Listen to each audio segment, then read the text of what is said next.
Chapter 1324. You're so scheming. However, as long as I let go gently, you will fall into the river. Don't worry, you won't die for the time being after falling. I will immediately ask the crew to jump down and save you. Gu Yundong spoke slowly and meaningfully. What else did Cui Lan not understand? Yes, as long as she did not drown, Gu Yundong would not kill anyone. When she was rescued by the rough crew, she would be drenched in public and her innocence would be lost. She would suffer from rumors. If she could not marry into a good family, even her father would be implicated by her. He would be pointed at and his future would be affected. Cui Lan's expression changed. She looked up at Gu Yundong in disbelief. You're so sinister. Thank you for your compliment. Gu Yundong accepted her praise with a smile. Cui Lan took a deep breath and suddenly shouted, "Help, someone is killing." Before she could finish speaking, she felt Gu Yundong loosen her grip. Cui Lan immediately screamed, "What are you doing? Continue shouting. See if it's faster for you to call for help or if it's faster for me to throw you down." Cui Lan instantly shut her mouth and did not dare to make a sound. She regretted choosing this position. No one came here, and there were buckets and sacks blocking the way. Besides, the sky was dark now. Coupled with the sound of water, no one could hear them. Cui Lan felt like she couldn't hold on any longer. Her hands felt like they were about to break. She was extremely afraid. She looked up at Gu Yundong, who still looked calm, and hated her. "What are you trying to do?" Gu Yundong smiled. It was finally time to start negotiating. "I don't know what I want to do either. After all, you were the one who pushed me first. I only did this because of my quick wit. I wasn't prepared to ask you to compensate me in advance. Of course, you can also think about what bargaining chips you have to convince me to pull you up." Wasn't the hint obvious enough? As expected, Cui Lan's expression changed slightly. "I don't have much leverage." Gu Yundong smiled. This girl was still being stubborn at this juncture. All right, Gu Yundong pried her fingers off her wrist one by one. Cui Lan was shocked and hurriedly shouted, "By Muzi, I have news for you about By Muzi." Gu Yundong stopped. That was more obedient. She looked like she was weighing whether this bargaining chip was big enough. "All right, since you want to tell me so badly, I'll listen. If I'm satisfied, I'll pull you up. What if you go back on your word?" Gu Yundong raised her eyebrows. "But you only have one choice now." Cui Lan took a deep breath and her expression became even uglier. Yes, she had no other choice now. She would take a gamble or be thrown down. "Okay, I'll tell you. You'd better tell me the truth." Gu Yundong smiled. "If I hear anything amiss, I'll throw you down." "You," Cui Lan pursed her lips and gritted her teeth. "By Muzi is in the capital." Gu Yundong loosened her grip and Cui Lan said anxiously, "I'm not lying. This is very strange. If you knew that By Muzi was in the capital, you should have told Shao Qingyuan long ago. Why didn't you tell him back then? He wasn't married at that time. It should have been easier for you to succeed at that time, right?" Cui Lan hurriedly said, "I didn't know long ago. I was only informed when I arrived at the heading prefecture. If you find any errors, ads pop up, ads redirect, broken links, non-standard content, etc., please let us know reports so we can fix it as soon as possible." Chapter 1325. You're simply trash. Continue. Gu Yundong raised her eyebrows. Yes, if she only found out when she reached the heading prefecture, she would indeed not have the chance to tell Shao Qingyuan. Cui Lan was dizzy from the wind and Gu Yundong's scare. She could not think of a perfect lie, so she told the truth. "I saved the life of the grandson of a rich family in the heading prefecture. That rich family was very grateful to me and my father. Later on, I accidentally heard him mentioned By Muzi. I thought about how Shao Qingyuan had put in a lot of effort to search for this medicinal herb. That rich family saw that I urgently needed this medicinal herb. In order to repay me for saving his life, the master of the family said that his son in the capital had one. He could write a letter to his son and tell him what had happened. His son would definitely give By Muzi to me." "Which family in the capital?" Cui Lan paused for a moment and said, "The Yen family, a tea merchant family in the capital." Tea merchants. What about the letter? I don't have it, Chuilan replied. Old Master Yen directly wrote it and sent it to the capital. The Yen family also knows my father's identity. After we return to the capital, the Yen family will naturally send by Muzi to our residence. Speaking of this, Chuilan finally had a hint of smugness on her face.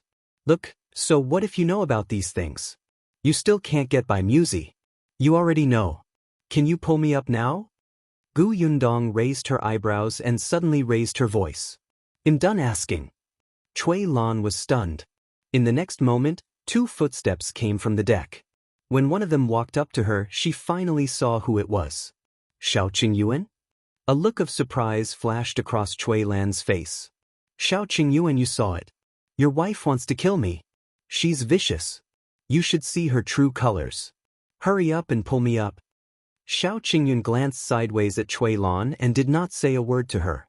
He only said to Gu Yundong, when I returned to the cabin, I realized that the door was locked, so I came here to look for you.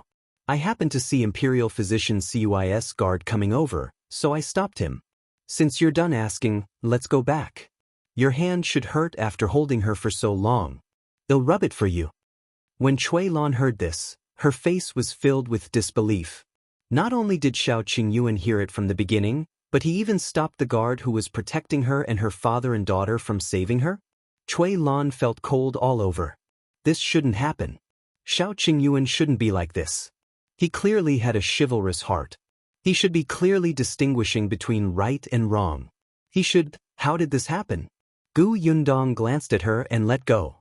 Just as Chuilan thought she was going to fall, a rope suddenly flew over and instantly wrapped around her waist. With a little force, it pulled her onto the deck. Chuilan was still in shock. She knelt on the ground and panted heavily. After a long time, she looked up and only saw Shao Qingyuan supporting Gu Yundong's back as he left. Chuilan's eyes were bloodshot and filled with hatred. The guard beside her lowered his eyes slightly and said in a low voice, Miss Chui, you should return to the cabin. Chuilan suddenly turned her head and glared at him angrily. Where were you? The Emperor asked you to protect us. Is this how you protect us? Shao Qingyuan stopped you just like that. You're simply useless. The guard narrowed his eyes and said coldly, I'm under orders to protect Imperial Physician Chui, not you. With that, he turned around and left. He was an Imperial Guard and was only temporarily acting as Imperial Physician Cuis Guard. It was not Chuilan's turn to point and scold him. If you find any errors, ads pop up, ads redirect, broken links, non-standard content, etc., please let us know reports so we can fix it as soon as possible. Chapter 1326. Arriving in the capital, Chuilan was dumbfounded. She sat on the deck in a daze and could not recover for a long time. It was not until a gust of wind blew that she shuddered violently. She staggered to her feet and stumbled back to her cabin. After Gu Yundong and Shao Qingyuan returned to the house, she narrowed her eyes and settled the score with him. Why didn't you tell me about what happened in the capital? What about almost losing his life by Muzi? What about being threatened to be someone's slave for a year? What if it did happen? What then? Shao Qingyuan hugged her and shook her gently. It's all in the past. I'm not angry anymore. Not in the past. Gu Yundong was very angry. You always say that I deal with danger alone. What about you? I promise there won't be a next time. Shao Qingyuan immediately admitted his mistake. I swear that if I take the risk alone next time, I will. Shut up. Shao Qingyuan obediently remained silent. He looked down and saw that she was still angry. He lowered his head and kissed her. I'll definitely tell you everything in the future. Gu Yundong glared at him fiercely before slowly calming down. But when she thought of Chuilan's words, Gu Yundong fell silent again. After a long while, she asked, What do you think about by Muzi? If Chuilan is right, the Yen family will give the herbs to the Chui family. We can only start from the Chui family. The problem was that after this incident, the Chui family had already fallen out with them. Ordinary transactions were impossible, so they could only think of another way. The two of them looked at each other and temporarily put this matter aside. Unexpectedly, the next day, Gu Yundong heard that Cui Lan was sick. It was probably because of the cold wind last night that she caught a cold. Imperial physician Cui had never come to look for them either. It was unknown if Cui Lan did not tell him the reason or if the guard had told him the truth. In short, Cui Lan's illness made Gu Yundong's life on the ship more stable. After 5 to 6 days, Cui Lan finally became more energetic, but she did not step out of the cabin door again. Gu Yundong was happy and at ease. Tong Xuetao seemed to have adapted to life on the ship. Her expression gradually improved and she could go out to do things. When she heard about the matter between Gu Yundong and Cui Lan, she was especially angry and regretful. She could not stand beside Miss and help her kick that B** into the river. After another 10 days, the passenger ship finally arrived at the port. Pumin Port was a port 50 miles away from the capital. From here, one had to take a carriage for half a day to enter the city. When the passenger ship stopped, it was not long after dawn. Shao was the first to get off the ship and hire a carriage. He moved the things in the cabin to the carriage first. In any case, they did not have many things left after using up a lot of stuff during the trip. Gu Yundong kept everything that could be hidden in her space. When they got off the ship, they happened to see Imperial Physician Cui coming out of the cabin with Cui Lan. When she saw Gu Yundong and Shao Qingyuan, Cui Lan's expression turned ferocious. She quickly turned around and followed Imperial Physician Cui down the deck. Looks like Cui Lan doesn't have any improper thoughts about you. It's just that she seems to hate you because of love. It's better to hate me. Gu Yundong could not help but laugh and followed him down the deck. After getting on the carriage, the group headed straight for the capital. It was not until evening that they entered the city gate. It was already a little late, so the few of them found an inn to rest.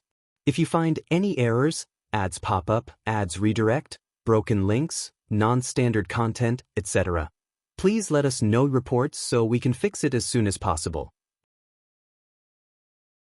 Chapter 1327.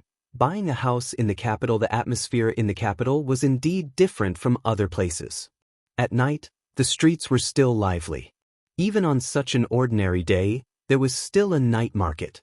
However, according to Shao Qingyuan, the night market in the capital was opened within the specified range and time. It was not completely free. Gu Yundong and the others rested at the inn for the night. The next morning, they set off to look for a house.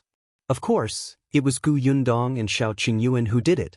Shao Wen and Tong Xuetao were sent by Shao Qingyuan to inquire about the Yan family. Shao Wen had followed Shao Qingyuan to the capital before and was quite familiar with it. After they left, Gu Yundong and Xia Ling went to look for the broker. There were many brokers in the capital. Fortunately, Shao Qingyuan had some understanding when he came to the capital last time. He knew which broker had a good reputation, so they went straight there. Unfortunately, houses in the capital were too scarce, and they were especially expensive. In particular, some large houses with 4 to 5 yards were not easy to buy at all. Even if they were available, they were in very remote places. Therefore, Gu Yundong set his sights on the 3-yard houses. Such a size was perfect. It would not look empty or too crowded with a few more people. Gu Yundong explained her request. The broker picked out 2 for her. Gu Yundong followed him to look at the 2 houses. One was in Hutai Alley, which was relatively close to the downtown area. It was a little noisy, but it was very convenient to go anywhere. There was another one on Dongwu Street. This place was considered quiet, but the broker said honestly that there were several families in this area who had mistresses here. Speaking of benefits, most of the mistresses were from powerful and rich families. If she accidentally bumped into them later, she might even get to know some big shot. But Gu Yundong and the others did not need such an opportunity. There were many mistresses and there was also a lot of trouble. Therefore, Gu Yundong finally chose the house on Hutai Alley. The house here was relatively old. Many of the older generation lived here. Occasionally, a few officials with low official positions would buy the house here. Gu Yundong asked for the price, and the broker gave her the real price, 6,000 taels. Gu Yundong's heart ached terribly. The housing prices in the capital were simply unbelievable. A house with 3 yards cost 6,000 taels.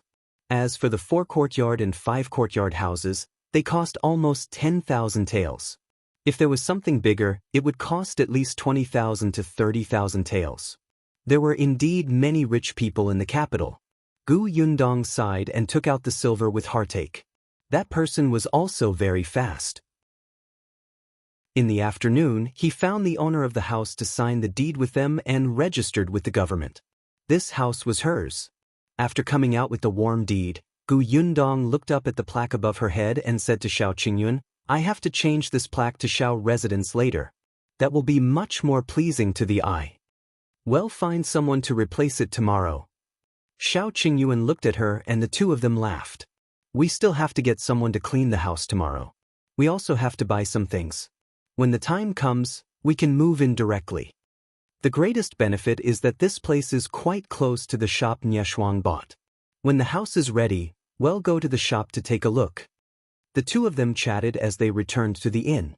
It was already very late.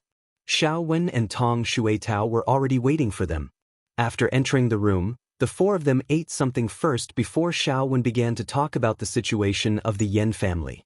If you find any errors, ads pop up, ads redirect, broken links, non-standard content, etc., please let us know reports so we can fix it as soon as possible.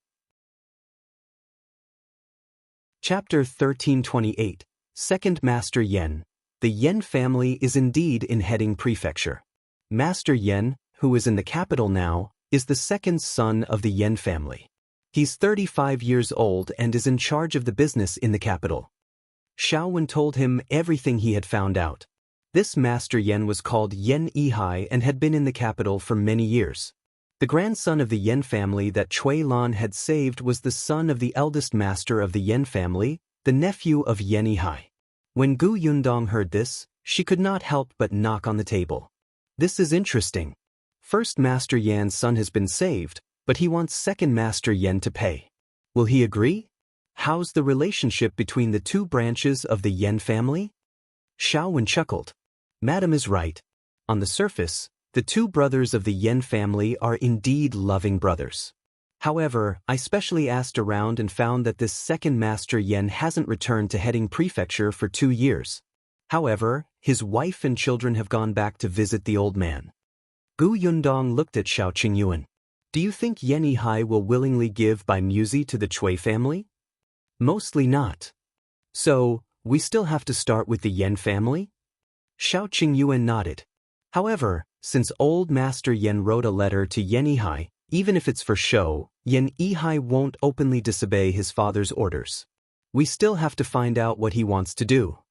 Gu Yundong nodded.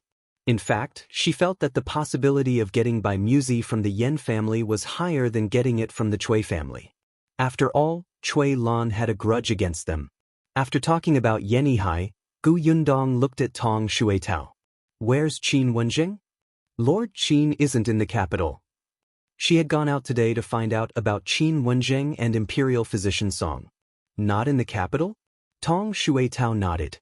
"I heard that Mr. Qin went out to the capital to do something. I don't know when he'll be back. Mrs. Qin and Miss Qin are at home, but I heard that Miss Qin has been sick recently, so the Qin residence closed its doors and refused guests." Since that was the case, Gu Yundong would not disturb them. Imperial Physician Song has been in the palace for the past 2 days. I don't know the exact situation.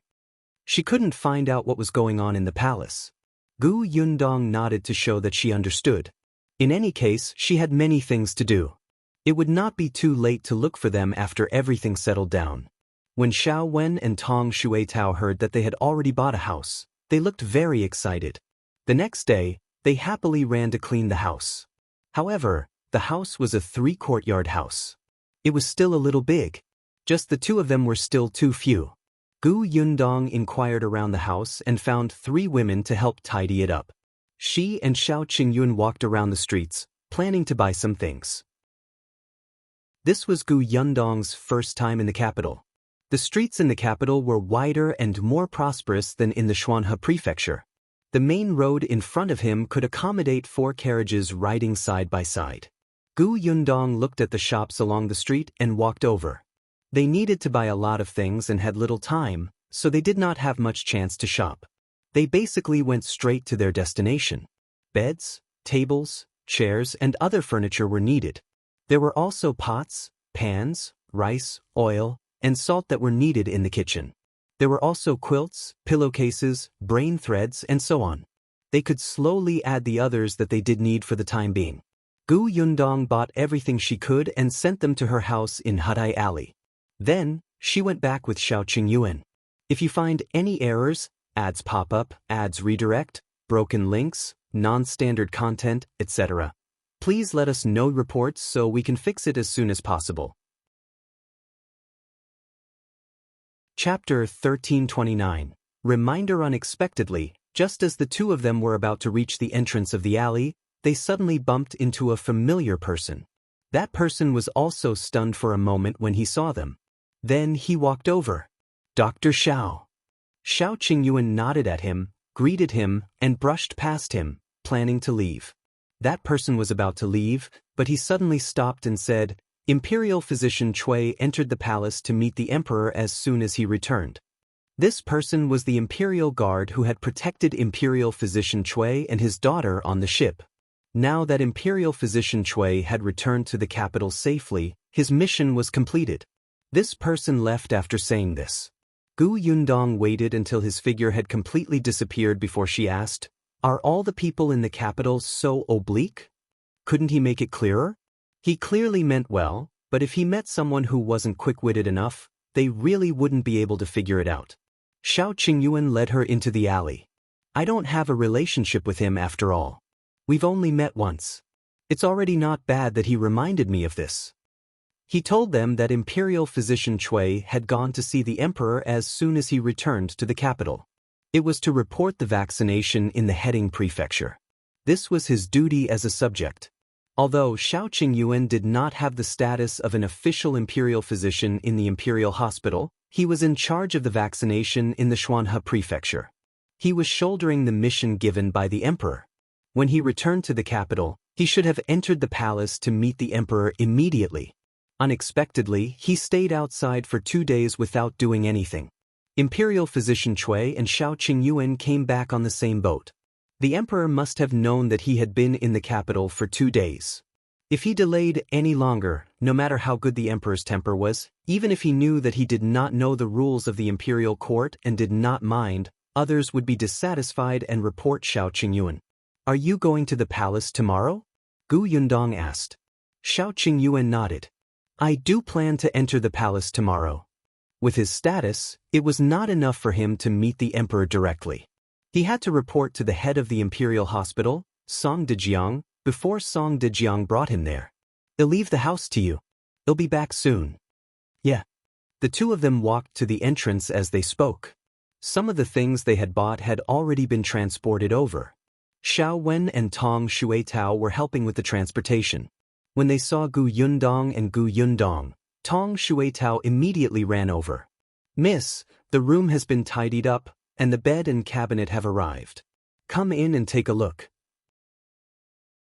Gu Yundong followed her in and was the first to see some old furniture and miscellaneous items piled up in the courtyard. There were some things here that were going to be sold, and some were going to be thrown away. Unexpectedly, a woman who was helping to clean the house suddenly came forward. She went to Gu Yundong's side and asked with a smile, Madam Shao, you're back? Aunt, what's the matter? It's like this. Look at your bed, cabinet, and so on. You don't want the old ones anyway. Can I take them back? Gu Yundong was stunned, but Tong Xuetao frowned and said, I've already told you that those big items are for sale. Sai, look at what you're saying. Those things are all damaged. Otherwise, how could the previous owner bear to leave them behind? You just came to the capital and don't know the market in the capital. These things are not worth much money. As soon as the woman finished speaking, another woman behind her pulled her back. All right, stop talking. These things are worth. Before she could finish speaking, she was pushed by the woman from before. Shut up. If you find any errors, ads pop up, ads redirect, broken links, non-standard content, etc., please let us know reports so we can fix it as soon as possible. Chapter 1330. Let Gu Yundong do something good. Then, the woman continued to look at Gu Yundong. She smiled and said respectfully, "Madam Shao, you look like you're from a rich family. You don't care about this small sum of money. Why don't you do a good deed?" Yundong found it funny and raised her eyebrows slightly. "Yesterday, after buying the house, I agreed to sell the bed and cabinet to the broker. Later, he will find a cart to take them away. So I can't give them to you. If you want them, you can have those things." She pointed to another pile of things to throw away. Actually, there were quite a few good things in that pile. For example, the damaged stools and chairs, as well as the cages and cabinets that had been bitten by rats. These were all ordinary wood things that could not be sold for much money. It was better to chop them up and burn them as firewood. However, if others took a fancy to it, they could naturally pull them away. Yundong had some money now, so she would not mistreat herself if she could use good stuff. If she was still as poor as before, she would definitely move everything back home like a mouse. Unexpectedly, the auntie from before said with a look of disdain, "These are all broken. They can't be used at all. Why should I bring them back?" Yundong smiled. "Then forget it." She raised her voice and called Tong Shuetao over. "I think the work is almost done. Let's settle the salary for the ants." The woman wanted to say something, but when she saw Shao Qingyuan, who seemed tall and cold, enter, she immediately stopped talking. However, she still looked at those things unwillingly and muttered something. Tong Shuetao quickly gave her money and sent her away. On the other hand, the woman who had stopped her earlier was at the back. After thinking about it, she hurriedly ran back and asked Yundong in a low voice, "Madam Shao, do you really not want those over there?" Yundong saw that she was a little embarrassed and then looked at her clothes, which were indeed a little more dilapidated than the other women's. She knew that her family was not very well off, so she nodded. "I don't want them. If Aunt likes them, you can bring them back to repair them for the children to play with." The woman was even more embarrassed, but she still thanked Yundong repeatedly. Then I'll take them back." "Yes, you'll get Shuetao to help you move them. She's strong." The woman wanted to refuse, but Tong Shuetao had already run over quickly and pulled the woman to see something. When the woman was done, Yundong had basically cleaned up everything and got rid of the things she could throw and burn. Later on, the broker found a few people to transport the large items away. Those things were not worth much, only 5 taels of silver in total. Yundong took the money to the market next door to buy some chicken, duck, and fish. At night, they cooked a sumptuous dinner. Although there were only 4 of them, they still had to celebrate the housewarming. Yundong was still not used to sleeping in her new home. She only fell asleep after a long time at night. The next day, she woke up late. When she got up, Shao Qingyuan was already not at home. He had left with Shaowen. Yundong slowly got up and washed up before bringing Tong Shuetao out. They planned to go to the shop Nye Shuang bought today to take a look. Holding the address Nye Shuang had given her, Yundong strolled towards the shop. However, halfway through, a carriage suddenly passed by her. If you find any errors, ads pop up, ads redirect, broken links, non-standard content, etc., please let us know reports so we can fix it as soon as possible. Chapter 1331. Cui Lan goes to the Yen residence. Yundong turned her head slightly and saw the person sitting in the carriage. Was this fate? Tong Shuetao also saw it and asked softly, "Miss, that was Miss Cui just now, right?" "Yes." Yundong nodded. She looked in the direction where the carriage had disappeared and asked, "Where is it going?" Tong Shuetao thought for a moment and suddenly widened her eyes. She pointed in that direction and said, "It's the Yen residence, Mississippi." "Yen residence?" Yundong thought of her and Shao Qingyuan's guess. According to Cui Lan, the Yen residence would send by Muzi directly to the Cui residence. However, Cui Lan had personally gone to the Yen residence. Could it be that, as they had guessed, Second Master Yen did not want to give by Muzi to them, so he did not send him over? After all, Imperial Physician Cui and the others had been back for 2 days. Yundong immediately became excited and hurriedly said to Tong Shuetao, "Let's go to the Yen residence to take a look." "Miss, we can't enter." "Who said we're going in?" Let's find a place nearby to sit and see if Cui Lan can get by Muzi. Tong Shuitao nodded repeatedly and immediately led Gu Yundong to the Yen residence. The Yen residence was located in a rather prosperous area in the capital. The Yen family was in the tea business and was a big family, so the house was built big and rich. Sure enough, Gu Yundong found a tea shop nearby. The shop was diagonally opposite the entrance of the Yen residence. She ordered 2 pots of tea and waited with Tong Shuitao while listening to gossip. Needless to say, there was a lot of gossip outside the Yen residence that was about the Yen family. Master Yan's youngest daughter rarely comes back after she gets married, right? She's just a concubine's daughter. Her life in the Yen family was difficult. Now that she's finally married to a good husband and is living a good life, why would she come back? I don't think so. Think about how this concubine's daughter married her husband back then. I heard that she didn't have a good life in her in-laws' family. Yes. I think I heard that the main wife's daughter of the Yen family took a fancy to her husband and was intercepted by this concubine's daughter. Therefore, this concubine's daughter was raised to be petty and ruthless. She specially did such shameless things. No way? That concubine's daughter of the Yen family is very timid. How dare she intercept her legitimate sister? The rumors were getting more and more unreliable. Someone asked the boss of the tea shop what happened. After all, he had opened a shop in front of the Yen family for a long time. The boss did not seem to intend to answer at first. He did not want to offend the Yen family. However, when he heard that the rumors were getting more and more ridiculous, for some reason, he still said, "Second Miss Yen is pitiful enough. Don't ruin her reputation anymore. Have some respect." Gu Yundong could tell that this concubine's daughter had a hard time in the Yen family. As for how she married her current husband, there might be an inside story. Just as he was thinking, another carriage suddenly stopped outside the Yen residence. Someone alighted from the carriage and was helped into the side door by a maidservant. The tea shop immediately became lively. Isn't that the second daughter of the Yen family? Yes. It's the second daughter of the Yen family. Didn't everybody say that she hadn't returned to her mother's house for a long time? Why is she back today?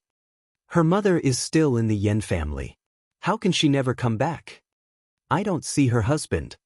Gu Yundong was sitting far away, so she could only see the side of the woman's face, which was delicate and pleasant-looking, but she looked a little weak. If you find any errors, ads pop up, ads redirect, broken links, non-standard content, etc., please let us know reports so we can fix it as soon as possible. Chapter 1332. Something happened to the Yen residents. The customers in the shop began to discuss again. However, perhaps because of what the shop owner had said just now, the discussion about second Miss Yen slowly stopped and they began to talk about other things in the Yen family. Gu Yundong pricked up her ears and listened. She accepted some information and was also speechless when she heard about the privacy of some servants. However, it was said that Yen Yihai's wife was shrewish and a little greedy. As for Yen Yihai, one of them often played the good cop and the other played the bad cop. In the end, Yen Yihai's reputation as a smooth, capable, and easy-to-talk-to businessman was created. Gu Yundong smiled and shook her head. There were so many things to do in this rich family, and they seemed a little complicated. She listened with interest, but the door of the Yen residence had not been opened since second Miss Yen entered. It was not until noon that the side door suddenly opened and a servant from the Yen residence rushed out. Gu Yundong narrowed her eyes and watched the servant run away in a panic. After an unknown period of time, the servant returned anxiously with another person. When Gu Yundong saw that person, she suddenly stood up and craned her neck to look over. Imperial Physician Cui? That servant actually called Imperial Physician Cui over. Not only that, but that servant was also carrying Imperial Physician Cui's medicine box on his shoulder. Something happened to the Yen residence? Gu Yundong scratched her ears and cheeks. She wanted to know what was going on inside, but she could not get in. What a headache. Not only her, but other guests also saw this scene and could not help but ask curiously, what happened to the Yen family? That's Imperial Physician Cui, right? Someone stood up. He'll ask around. Gu Yundong looked at that person with a burning gaze, and that person quickly left. Gu Yundong was still sitting there, waiting for them to come back. Unfortunately, it was as if this person was gone. After a long time, he did not appear. 2 hours later, the door of the Yen residence opened again, and 2 people came out. Gu Yundong took a closer look. Wasn't this imperial physician Cui and Cui Lan? They were sent out by the butler of the Yen residence. The butler's expression was very strange. Although he seemed respectful, there was a hint of anger. However, in the face of imperial physician Cui, he still looked considerate and cupped his hands to bid them farewell. Both father and daughter did not look too good. Cui Lan's eyes were red. She gritted her teeth and was called by imperial physician Cui twice before getting into the carriage. Gu Yundong tapped her fingers on the table and watched as their carriage went further and further away. Only then did the butler of the Yen residence snort coldly. With a flick of his sleeve, he strode back to the residence. This scene confused everyone. At this moment, the customer who had said that he was going to investigate returned with an excited smile on his face. As soon as he sat down, someone asked him, "How was it? What happened to the Yen residence? Why were you gone for so long?" That person held the tea bowl and drank a big bowl of water. Then he wiped his mouth and said, "Sai, do you think it's so easy to find out about the Yen residence? I have to find my brother first. My brother looks for his brother. His brother still has to find his lover, who looks for her sister who has a lover, and then, all right. Hurry up and tell us what happened." Someone interrupted him and urged him impatiently. Only then was that person satisfied. He chuckled and said, "You will never imagine how bold that girl from Imperial Physician Sia's family is. If you find any errors, ads pop up, ads redirect, broken links, non-standard content, etc., please let us know reports so we can fix it as soon as possible." Chapter 1333. This move is wonderful. How serious? That person said mysteriously, Miss Cui sent an invitation to the Yen residence to visit the eldest daughter of the Yen residence. Not far away, the tea shop owner was also listening attentively, but when he heard this, he felt a little strange. When did this Miss Cui become so close to Miss Yen?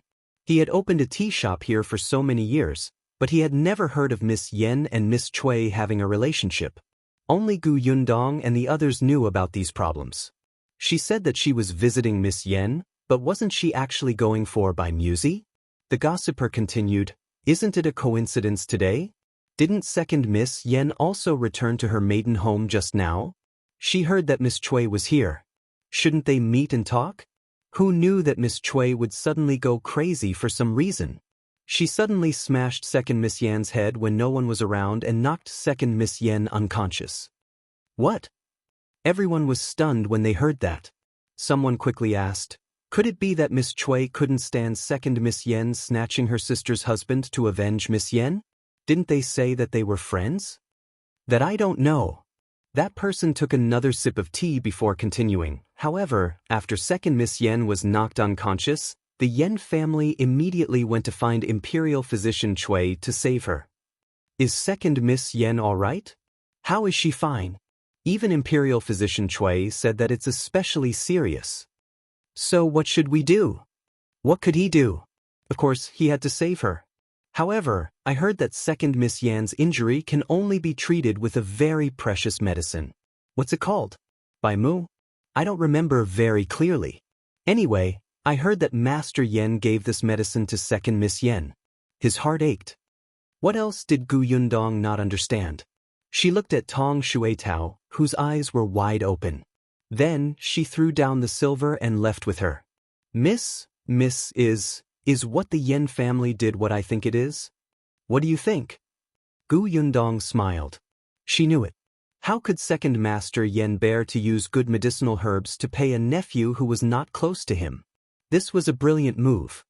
He would wait for Cui Lan to come to his door and call his concubine's daughter, who was not doted on much, home. He would let Cui Lan personally smash her head and find Imperial Physician Cui to diagnose her.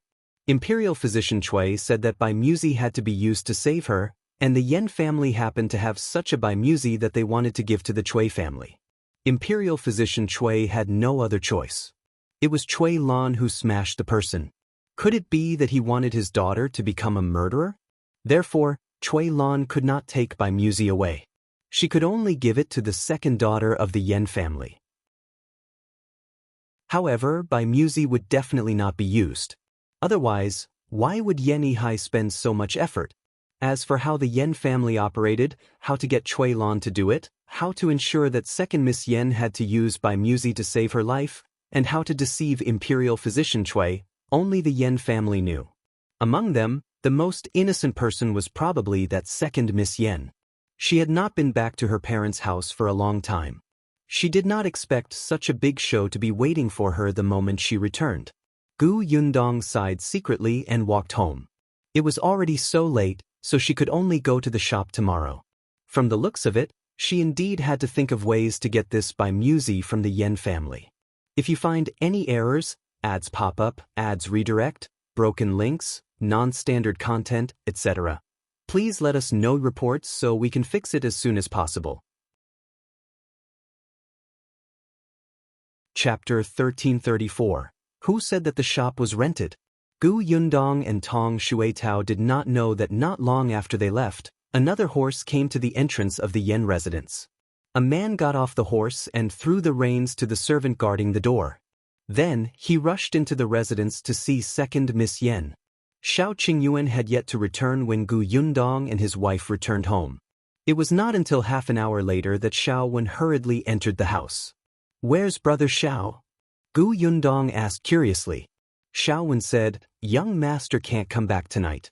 He was pulled by Imperial Physician Song to talk at the Imperial Hospital. It seems like he can't leave. So, he asked me to come back and tell Madam not to wait." Yundong pursed his lips. Could Song Dejiang understand the ways of the world? Wouldn't he feel guilty for dragging someone else's husband to spend the night? Even so, Yundong still tidied herself up and went to bed early.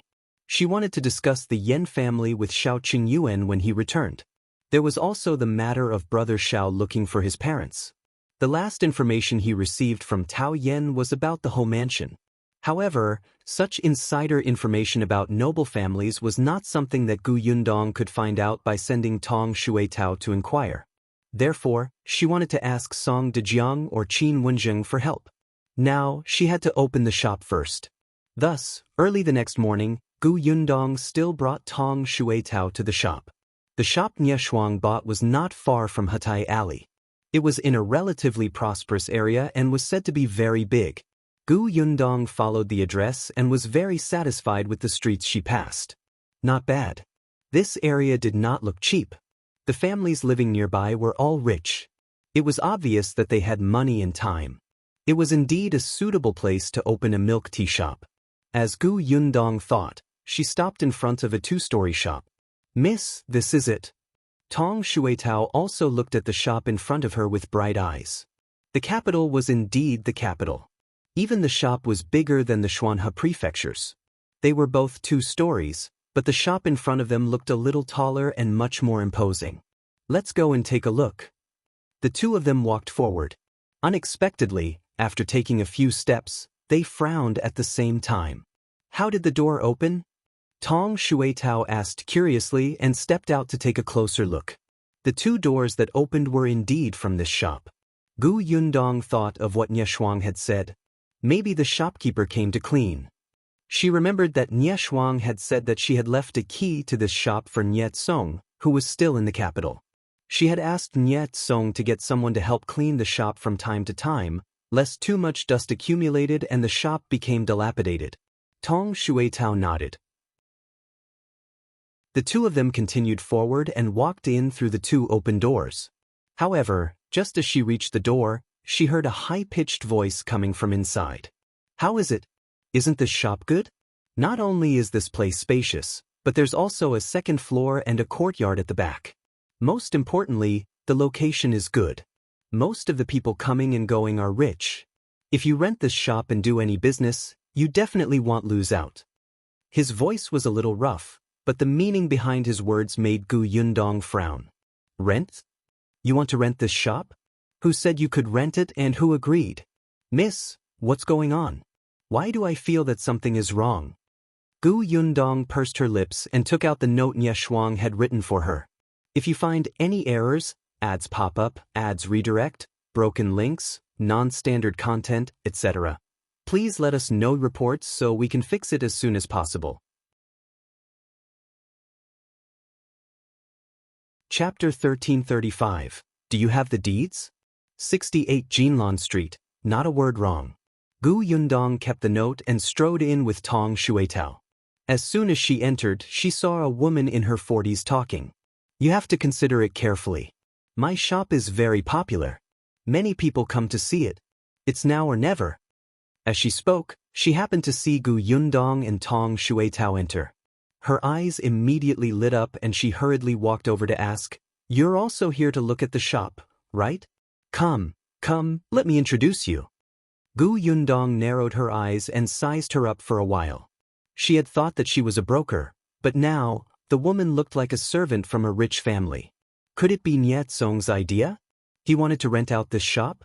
She ignored the old woman and looked at the other two people standing in the shop. The man and woman seemed to be husband and wife. Their eyes were shining as they looked at the shop, but they looked a little hesitant. They were trying their best to consider. However, when they saw Gu Yundong and Tong Shuitao, their conflicted expressions changed. They immediately came over and pulled the old woman over. "Mother Qin, we took a liking to this shop first. How can you rent it to someone else?" Mother Qin immediately smiled happily. "I already said that many people came to look at my shop. Then, did you take a fancy to this shop? Alright, let's sign the lease now. Give me half a year's rent and deposit." At the mention of silver, the couple hesitated again and said softly, "But the rent is too expensive. It's 30 taels a month and we have to pay for half a year." A trace of annoyance and disdain flashed across Mother Chen's eyes, but she still smiled. "You can't say that. If you do business on this street, it's not difficult to earn more than 100 taels a month. These dozens of taels of silver are nothing to you. You'll get back your capital very quickly." Seeing that they were still hesitating, Mother Qin immediately looked at Gu Yundong. "Madam, what do you think of this shop? You definitely won't lose out if you rent it." Gu Yundong glanced at her and asked, "Does this shop belong to your family?" Mother Qin was stunned. Her eyes were evasive for a moment, but she quickly calmed down. "Isn't that obvious? If it's not my master's, would I take it out to rent? Do you have a deed?" Mother Qin frowned and became impatient. "What's wrong with you? You didn't say that you wanted to rent it. Why are you asking me for the deed? I naturally have the deed. Otherwise, why do I have the key to this shop? I can't just show you this, right?" Mother Qin felt that Gu Yundong was here to cause trouble. She waved her hand and started to chase him away. Alright. You have quite a lot of questions. Let me tell you, my shop is very popular. If you don't want to rent it, leave quickly. Don't hinder others here." Gu Yundong avoided Mother Chen's hand and said to the couple, "I advise you to see if she has a house deed first. Otherwise, it will be troublesome if the money is wasted." The couple looked at each other. Although they felt that what Gu Yundong said made sense, they were afraid that she also wanted to rent this shop, so she deliberately sowed discord between them and Mother Qin. Hence, they said hesitantly, "We don't think so. Mother Qin is someone close to Lady Yen of the Yen residence. The Yen residence is so big. She wouldn't lie to us about dozens of taels of silver, right? If you find any errors, ads pop up, ads redirect, broken links, non-standard content, etc., please let us know reports so we can fix it as soon as possible." Chapter 1336. Find Nye Tsong Yen residence? Gu Yundong frowned. Was it the Yen residence that she knew? Master Yen Yihai's residence? Gu Yundong asked for confirmation. Mrs. Qin immediately puffed out her chest and raised her eyebrows. "That's right. I'm Mrs. Yan's maid. Our Yen residence is so big. Would we swallow your money?" Gu Yundong narrowed her eyes and felt that something was amiss. She looked at Mother Qin and then at the couple. In the end, she said, "It's such a big sum of money. It's best to consider it carefully. If you don't see the deed clearly, you'll regret it in the future. With that, she turned around and left with Tong Shuetao. Mrs. Chen was so angry at Gu Yundong's last sentence that she fell backward. She chased after her for a few steps and pointed at her back with a trembling finger as she scolded, "Where did you come from to find trouble? Little b***, tch, don't leave if you have the ability. Don't let me see you next time, or I'll teach you a lesson." After cursing for a while, Mother Chen spat fiercely and turned to look at the couple again. "Don't listen to her. She just can't bear to see our shop rented out. She must have been sent by our Yen family to sow discord. Come, let's talk about the lease first." However, just as Mother Chen finished speaking, the couple looked at each other and said with a dry smile, "Mother Chen, look, your rent is indeed a little expensive. We don't have that much money on hand. How about this? Well, go back and raise the money first and come back another day?" They thought about it just now and felt that the girl was right. Mother Chen only had the key. Whenever at the mention of the deed, she changed the topic. Something was wrong. Even if she had the reputation of the Yen residence, it was because the Yen residence was too big. If they suffered a loss and went to the Yen residence, they might be chased out as blackmailers. They would not be able to complain at all. Therefore, they should consider it again. When Mother Chen heard their words, her expression suddenly turned exceptionally ugly. "You don't have the money? That's fine. Why don't you pay a month's deposit first? When you gather the rest, you can pay." As soon as she said this, the couple became even more uneasy. They could only smile and say, "That's not appropriate. Well, gather the money first. Well, go now. Well, leave first." Then, the two of them immediately walked out of the shop in a hurry and left without looking back. Gu Yundong and Tong Shuetao stood at the entrance of the alley. When they saw the couple come out and Mother Chen spat in the direction of the door, they knew that this deal had not been closed and heaved a sigh of relief. "Miss, what should we do now?" Gu Yundong pursed his lips. "Go find Nye Tsong first." Initially, Gu Yundong did not want to look for Nye Cong. She had known Nye Tsong for a long time. She was still considered familiar with him. Previously, when he was still in the Xuanhe prefecture, they had exchanged letters. But after Nye Tsong came to the capital, Gu Yundong always contacted Nye Shuang. She had not seen Nye Tsong for a long time. This time, Aunt Ke had given her Nye Tsong's address so that she could look for him for help if she needed anything. Now, she really had to find him. Gu Yundong immediately brought Tong Shuetao to the Nye family's address. Nye Tsong seemed to have been promoted as a 7th-grade official in the capital. He had made contributions when he captured the bandit leader during the disaster. Later, he was recommended by Commander Shao to come to the capital and worked under a general for a year before he was promoted. In the capital, a rank 7 official position was really very small, completely negligible. If you find any errors, ads pop up, ads redirect, broken links, non-standard content, etc., please let us know reports so we can fix it as soon as possible. Chapter 1337. Nye Tsong's wife. However, the Nye family was not just a merchant family. They also had a background, connections, and money. Although Nye Tsong was only an insignificant official now, he was very quick-witted. In the future, when he made meritorious contributions and had qualifications, he could still move forward. Therefore, Nye Tsong's future was visible. Nye Tsong's residence was still some distance away from the street where Gu Yundong was. Compared to Gu Yundong's 3-courtyard house, the Nye residence was much larger. After all, the Nye family was rich and had already bought an estate in the capital. When Gu Yundong and Tong Shuetao stood at the entrance of the Nye residence, it was already past noon. She did not have any invitations, so she could only ask the concierge to help pass on a message. The concierge looked at Gu Yundong apologetically and said, "Madam, you should come another day. We have something on today and young master is not seeing guests." "No visitors?" Gu Yundong considered whether she should leave or not, but she remembered that her house was far from the Nye family and it was not easy to make a trip there. Hence, she insisted on meeting Nye Tsong first. She took out a letter from her sleeve and handed it over. "Then I'll have to trouble you to pass this letter to your young master. Tell him that we came from his hometown in Xuanhe Prefecture. His family asked me to pass this letter to him and see if he wants to see me." When the gatekeeper heard that she had come from the Xuanhe Prefecture and had brought a letter from the Nie family, the smile on his face instantly became much more sincere and respectful. He immediately nodded and said, "All right, then wait a moment, madam. They'll be back soon." With that, he ran in with the letter. Yundong waited for less than half a quarter before she saw the concierge running over with Nie Tsong behind him. After being apart for 2 years, Nie Tsong looked much darker. She still remembered the first time she saw him at the city gate. Although he was wearing the clothes of a soldier, his face was very tender.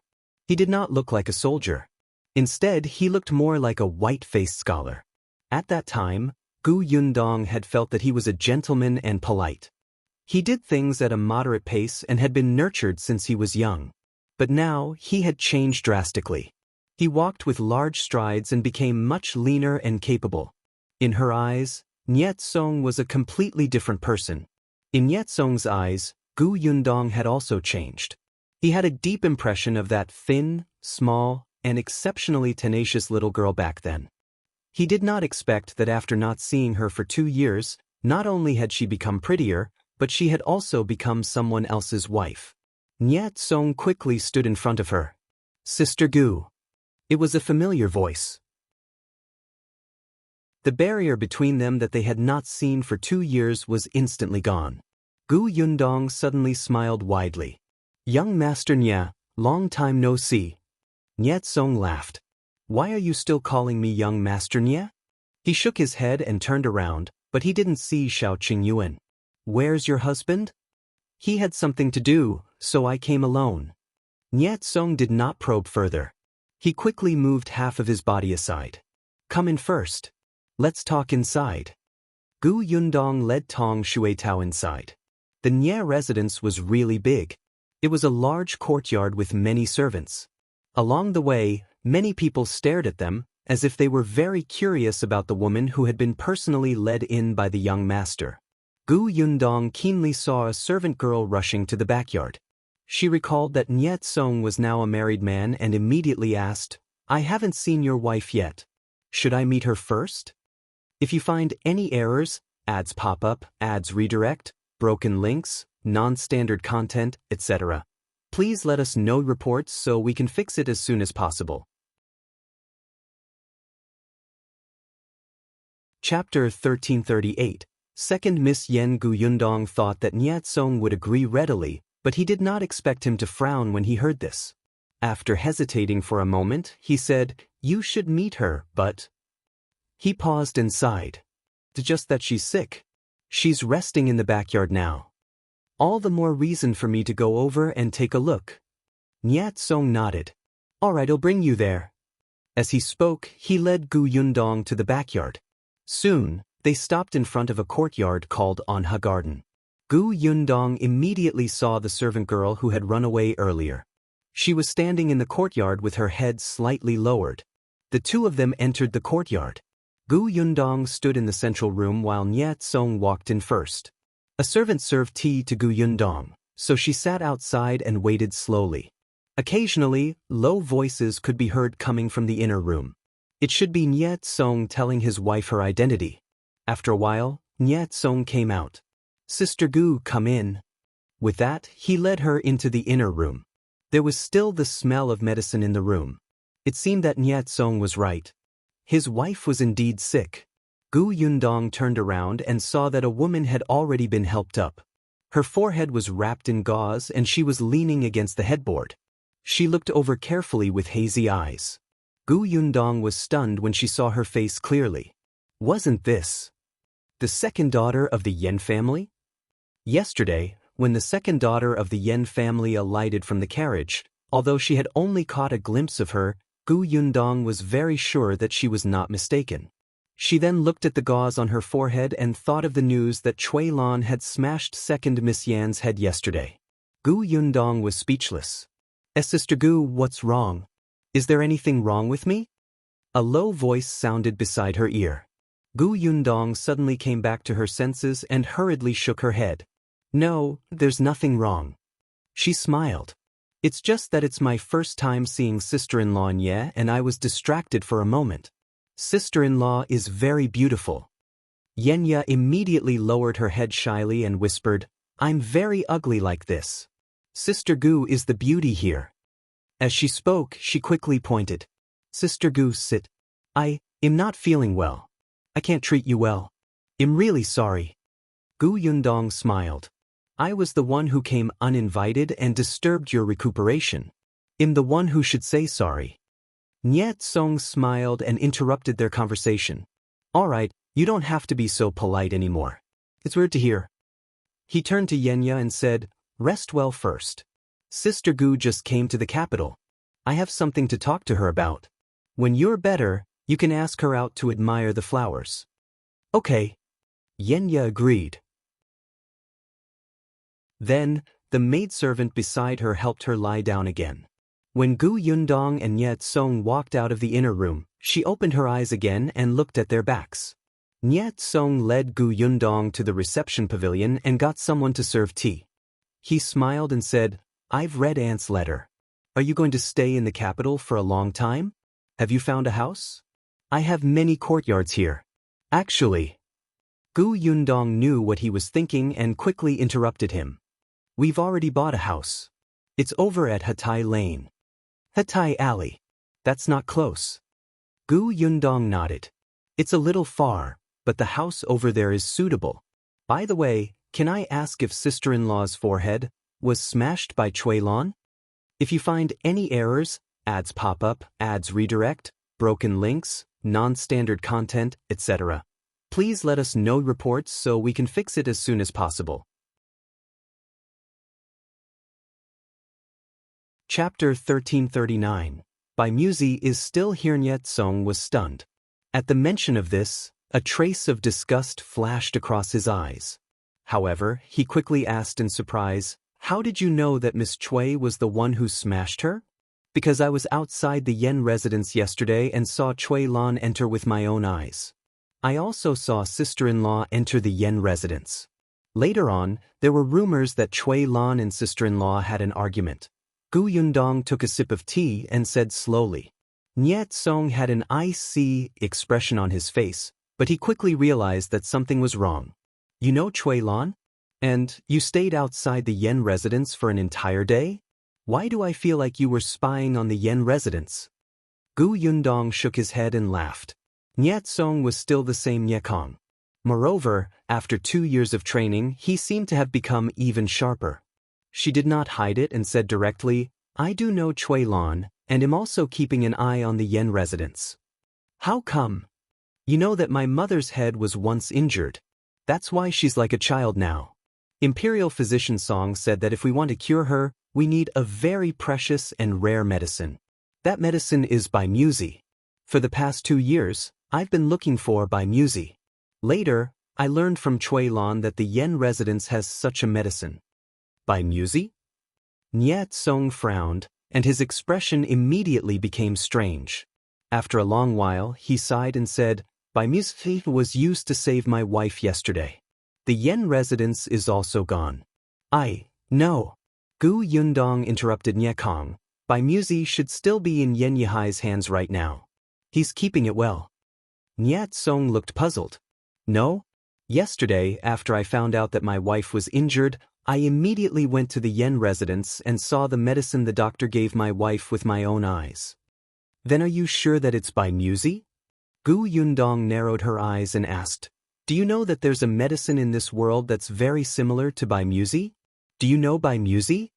This question rendered Nye Tsong speechless. He was not a doctor, so it was naturally impossible for him to understand by Muzi.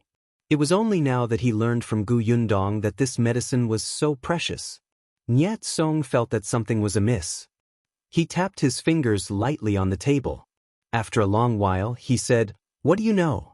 How much do you know about by Muzi and the Yen residence? Tell me everything. Before I tell you that, can I ask you something else? Gu Yundong suddenly looked at him curiously. This expression made Nye Tsong, who was prepared to accept a huge truth, choke. The seriousness from before disappeared. He asked helplessly, What is it? How did you and sister-in-law become husband and wife? Gu Yundong's eyes were obviously filled with gossip. The corners of Niet Song's mouth twitched. He didn't look like he wanted to say anything. Aunt Ke didn't tell you? Gu Yundong shook her head. After she went back, she only mentioned to me that you were married. At that time, she was puzzled. Why didn't Niet Song return to the Xuanhe prefecture after getting married? Moreover, it seemed that the Nie family was not very satisfied with this marriage. Otherwise, why would Aunt Ku, Madame Nie, and Nie Shuang be the only ones who came to the capital? Old Master Nie had never come. Niet Song felt uncomfortable under her gaze. He couldn't bring himself to say such a private matter. But Gu Yundong looked as if she would not say anything unless he confessed. It was really frustrating. Forget it. Niet Song heaved a sigh of relief and began to talk about his relationship with Yenya. If you find any errors, ads pop up, ads redirect, broken links, non-standard content, etc., please let us know reports so we can fix it as soon as possible. Chapter 1340. Niet Song and Niet Song and Yenya met by accident. Yenya's life in the Yen family was very difficult. She was the very good-looking daughter of an unloved concubine. Naturally, she would be bullied by others. Moreover, Yihai had always favored boys over girls. He was ambitious and had never cared about the matters in the backyard. Lady Yen was a shrew. In the capital, there were no in-laws to suppress her, and no sisters-in-law to keep an eye on her. That backyard was her say. If she wanted to torture the concubine, she would torture the concubine. If she wanted to treat the daughter of a concubine badly, she would treat the daughter of a concubine badly. As for Yenya, she was born in the same year as Miss Yen. Mrs. Yen disliked her even more. Therefore, Yenya had been suppressed since she was young. Her personality had become abnormally weak, and she seemed to be very careful and did not dare to speak loudly to anyone. When Niet Song first met her, Yenya was being bullied by Miss Yen Ling. Niet Song couldn't stand it anymore and secretly got someone to help her out. However, deep down, Niet Song looked down on Yenya. He felt that she was too weak. When faced with trouble, she would retreat and endure as much as she could, as if she had no bottom line at all. Besides, she was good-looking. She would probably die without knowing. After that incident, Niet Song threw Yenya to the back of his mind. However, Niet Song soon knew where Yenya's bottom line was. At her mother's place, Yenya had never retaliated when she was bullied. However, when her mother was bullied, even though she was afraid and trembled all over, she still dared to resist. At that time, Niet Song admired her a little. However, the place where he really interacted with Yenya was at the Yen family. At that time, Niet Song was invited by Master Yen to the Yen residence as a guest. After he went, he found out that Master Yen had taken a fancy to him and wanted to betroth his legitimate daughter, Yen Ling, to him. Master Yen knew Niet Song's identity.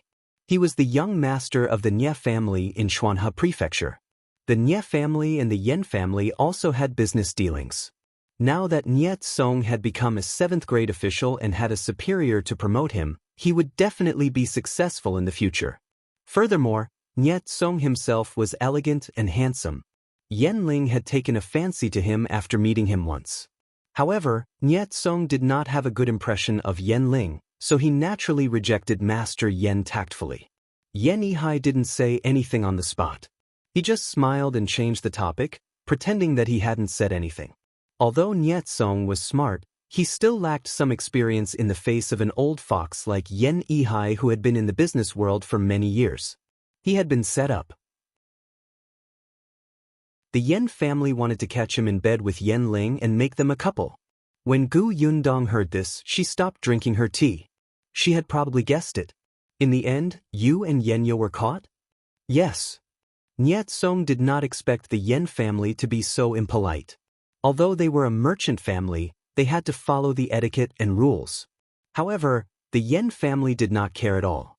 He really wanted to vomit blood from anger when they did such a thing that damaged their reputation. He was indignant at that time and thought of a way to escape. In the end, he accidentally entered Yenya's courtyard. In the end, he and Yenya were seen by everyone. The other party was Yenya, but Niet Song heaved a sigh of relief. He pitied Yenya in his heart. This pity made him not reject marrying Yenya. If she was weak, so be it. He would spend more effort to protect her or ask the nanny to help her. It was just that getting married to a family like the Yen family made him a little disgusted. However, he had no choice. The matter was settled just like that.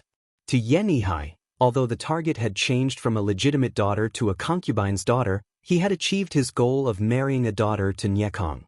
If you find any errors, ads pop up, ads redirect, broken links, non-standard content, etc., please let us know reports so we can fix it as soon as possible. Chapter 1341. Raised Astray. However, to Mrs. Yen and Yen Ling, this was cutting their hearts.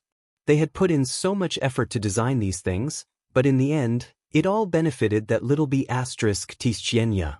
Lady Yen hated Yenya to the core and even wanted to kill her before she got married. Fortunately, Niet Song had also thought of this. He sent the nanny who had followed him to the capital to take care of his daily life to the Yen residence. He said that the Nye residence had many rules and asked the nanny to teach Yenya first so that she would not make a mistake in the future. Otherwise, if word got out, the Yen residence would lose face. Yihai thought of Yenya's unintelligent and timid personality and felt that it made sense, so he agreed. Lady Yen and Yen Ling tried several times, but the nanny caught evidence and brought it to Yihai. Yihai was furious. He wanted to marry into the Nye family, not become enemies. Yenya was already Niet Song's fiancée. If she was killed in the Yen residence and the Nye residence's nanny found out, what was the point of joining the two families? Lady Yen and Yen Ling were grounded until Yenya got married. Niet Song also wrote a letter and sent it to the Nye family of the Xuanhe prefecture. The Nye family was very dissatisfied that he wanted to marry a concubine's daughter who was not favored in a merchant family. It was fine, as the Nye family was not very noble either. However, this concubine's daughter's personality was completely useless. How could she be the future mistress of the Nye family? How could she raise the future descendants of the Nye family and help Niet Song in the future? In their opinion, this kind of personality could only be used as a concubine or the wife of a small family. As the main wife, she should at least be able to hold her head high. Old Master Nye flew into a rage. He was very disappointed that Niet Song could not even see through such a small trap. Therefore, only Madame Nye Shuang, and the others went to the capital to resolve this matter and participate in the wedding. Yenya hadn't even seen her father-in-law yet. She felt even more uneasy. Thankfully, Niet Song treated her well. After being taught by the nanny, she finally changed a little. However, how could a personality that had been nurtured for more than 10 years change so much overnight? Yundong sighed after hearing this. It seemed that some of what she had heard in the tea shop must have been spread by Madame Yen on purpose. She had also seen Yenya just now. That woman was indeed a coward. Niet Song should have told her his identity. In the eyes of outsiders, Yundong was just a farmer's daughter-in-law. The second daughter of the Yen family in the capital actually didn't dare to speak loudly in front of her. However, Yundong could not say anything. It was not Yenya's fault that she had become like this. It was obvious that Mrs. Yen had deliberately raised her astray. A native family had a huge impact on a person's personality. It was already not easy for her to muster the courage to protect her mother. Now, can you tell me why you're watching the Yen residence? After talking about his past with Yenya, Niet Song was still a little embarrassed. He touched his nose and coughed lightly. He quickly changed the topic and asked about serious matters. Didn't I tell you? It's for by Muzi. Yundong took a sip of tea and said with a smile. Knowing Niet Song's attitude towards the Yen residence, Yundong was in a good mood. Niet Song frowned. How did you know that the Yen residence had by Muzi? I didn't even know about this. Cui Lan told me. Yundong briefly explained that she had met Cui Lan on the ship, but Cui Lan had taken a fancy to her man and used by Muzi to threaten her to leave Shao Qingyuan. In the end, she was almost killed. If you find any errors, ads pop up, ads redirect, broken links, non-standard content, etc., Please let us know reports so we can fix it as soon as possible. Chapter 1342. It'll help you. When Yet-song heard this, he did not say anything for a long time. After a long while, the corners of his mouth twitched. You hung Cui Lan over the river for half a day? Forced her to tell you? Gu Yundong rolled her eyes. Is that the main point? And you have to understand that she attacked me first. Do you want me to pretend that nothing happened? Not really. I just realized that you seem to be especially good at turning passive into active. Especially when someone wanted to set her up, she used them in the end. I'll take that as a compliment. Yet-song was speechless. He shook his head to get rid of the messy thoughts in his mind and began to think about Muzi. According to what you said, Muzi is precious, and my father-in-law and uncle don't have a good relationship, so he can't bear to help him repay the favor. He can't bear to give it to the Cui family, so he naturally can't bear to give it to Yenya. So, the more Yet-song thought about it, the uglier his expression became. He suddenly stood up and slammed the table. He's clearly using Yenya to force the Cui family to give up on Muzi. The Yen family didn't suffer any losses, and Cui Lan didn't suffer any losses. However, only my wife was innocently implicated. Not only was her head smashed, but she also had to watch the Yen family put on a show of deep father-daughter love for us and blame everything on us. It's simply preposterous. Bastard. No wonder after Imperial physician Cui diagnosed her, they sent him away on the grounds that Miss Cui was the culprit. They found another doctor for Yenya. They were afraid that Dr. Cui would find out that Muzi was not needed to treat her. Yet-song was furious. He lifted his leg and kicked over a stool at the side. The people outside the door heard a crisp sound and could not help but look inside. They saw the young master's ashen face and sharp eyes. All of them immediately looked at Gu Yundong worriedly, thinking that she had made the young master lose his temper. Unexpectedly, Gu Yundong was calmly drinking tea. Instead, she looked very relaxed and was not affected by his anger at all. After a long time, she waved her hand for Yet-song to sit down. All right, it's useless to lose your temper now. We have to consider this matter at length. Anyway, we can't let your wife suffer, right? Yet-song sat down and drank 2 mouthfuls of tea before gradually calming down. He glanced at Gu Yundong. You want Muzi? Yeah. It'll help you. Cough cough. Gu Yundong choked on her tea. Of course, she hoped that Yet-song would help her. She had thought of a lot of words to convince him, but before she could say a word, he took the initiative to mention it. Gu Yundong did not know whether to laugh or cry. Are you really going to help me? Of course. The Yen residence really thinks him a pushover. It's fine if they bullied Yenya in the past, but at that time, she was the daughter of the Yen residence. I couldn't do anything about it. Now, she's already my wife and the young madam of the Nye residence. How dare they brazenly find someone to smash her head? Do they think they can touch our Nye residence just because they want to? Yet-song was really disgusted by the Yen family's actions. The problem was that they even pushed the problem onto him. It was said that Yenya's inappropriate words had angered Cui Lan, causing Cui Lan to hit her hard and tell her not to find trouble with the Cui residents. Alright, he would not cause trouble for the Cui residents. He would seek revenge from the Yen residents. Gu Yundong asked him, how do you plan to help? Yet-song thought for a moment. We have to consider this matter at length. He hadn't thought of it yet. Gu Yundong said, actually, I have something else to ask you. If you find any errors, ads pop up, ads redirect, broken links, non-standard content, etc., please let us know reports so we can fix it as soon as possible. Chapter 1343. Going too far? Go ahead. Yet-song knew that Gu Yundong had just found out that his wife was the second daughter of the Yen family. There must be something else going on. Gu Yundong pursed her lips. You know, Auntie Dai, Nye Shuang, and I opened a milk tea shop in Chuanha Prefecture. The last time Nye Shuang came to the capital, she bought a shop in the capital and planned to use it to open a milk tea shop. Yes, that's true. I know where the shop is. They'll bring you to take a look later. I've been there, Gu Yundong said. Just now, I went to look at the shop according to the address Nieshuang gave me, but I realized that the door of the shop was open. An old woman called Mother Chen claimed to be Mrs. Yan's servant. She was introducing the shop to someone.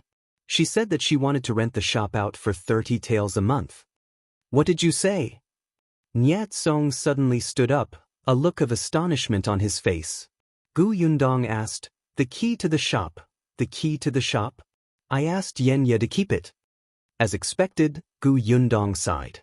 It seemed that the key had either been coaxed away by Mrs. Yen or taken away under threat. Previously, she did not understand. But now, Gu Yundong understood what Mrs. Yen was thinking. That shop was empty anyway. If she rented it to someone else, she could earn some rent. How could that not do? It didn't matter even if Nyet Song found out later. Nyet Song could be considered her son-in-law anyway. Could he slap her face in public? Men all cared about their face. It was just an empty shop. It wasn't like the Nye family didn't have money. They could just buy another one later. Perhaps this shop would become hers as she rented it. They're going too far. Nyat Song really didn't expect so many things to happen in one day. He turned around. "I'll go ask Yenya." Gu Yundong was stunned and quickly pulled him back. "She's still injured and timid. If you go over so angrily, she'll think that you're going to denounce her. Won't she be even more afraid in the future? If the couple's relationship was damaged, wouldn't she be the culprit?" Nyat Song clenched his fists tightly. When he thought of Yen Ya's personality, he instantly felt discouraged. He sat back down and rubbed his temples. Why did so many things happen just after returning to the Yen residence? He could not stop her in time. So what should we do? Gu Yundong thought for a moment. "I'll ask. What's the difference?" Speaking of which, he was Yen Ya's husband. No matter what, Gu Yundong was still a stranger, right? Gu Yundong could not be bothered with him. She stood up, cleaned her clothes, and went back to on her garden. As expected, Yenya did not sleep. Gu Yundong guessed that she would not be able to sleep at this juncture. When she saw Gu Yundong coming over, she quickly got up again. Gu Yundong immediately stopped her. Yenya turned her head, but she did not see Nye Cong. She was at a loss. She had a feeling that something bad had happened. Gu Yundong secretly exhaled and squeezed out a smile. Her voice became gentler. "Sister-in-law, I just found out that you suffered a lot. Your head was smashed by someone. It looks like you bled a lot. How is it? Does it still hurt?" To be honest, my husband is also a doctor. He even taught me how to relieve pain. Do you want me to take a look at you? Yenya quickly said, No need. It doesn't hurt. It's just a small injury. It only hurt when I applied the medicine yesterday. It's fine now. If you find any errors, ads pop up, ads redirect, broken links, non-standard content, etc., please let us know reports so we can fix it as soon as possible. Chapter 1344. A different version, that's good. When sister-in-law is in pain, you must not hold it in. You must use medicine in time when there are injuries. The more you hold it in, the worse it will be. My husband told me that nothing is more important than your health. Yenya nodded and said softly, Sister Gu and my husband are so close. You and Brother Nye are not bad either. I think he's very concerned about your injuries. Yenya was a little embarrassed, but after talking to Gu Yundong about these topics that she had never mentioned to anyone before, she unknowingly relaxed and the topics gradually increased. Gu Yundong chatted with her for a while before guiding her to talk about the injury on her head and then Cui Lan. Gu Yundong found it strange. What did you say? How dare Cui Lan hit you so hard? Yenya lowered her eyes. Then, Gu Yundong heard a different version from Yenya. Cui Lan was indeed talking to Yenya alone in the backyard. Yenya only said that she was married and asked Cui Lan to visit her house when she was free. Yenya had the courage to say those polite words. Unexpectedly, Cui Lan, who was standing behind her, suddenly reached out and pushed her forward. Yenya's head hit the stone table. Therefore, she wasn't hit by a rock at all, but knocked. For some reason, it was completely different outside. Of course, Cui Lan firmly denied that she had done it on purpose. She said that for some reason her foot slipped. She had wanted to pull Yenya to regain balance with her help, but she did not expect to push her back. But these words were not convincing at all. Moreover, even if what she said was true, it was true that Yenya was injured from her push. Gu Yundong's lips curled up mockingly. So that was how it was. She found it strange. Yenya and Cui Lan did not have any deep hatred. They did not know each other in the past. How could Cui Lan be so ruthless to Yenya just because of a few words?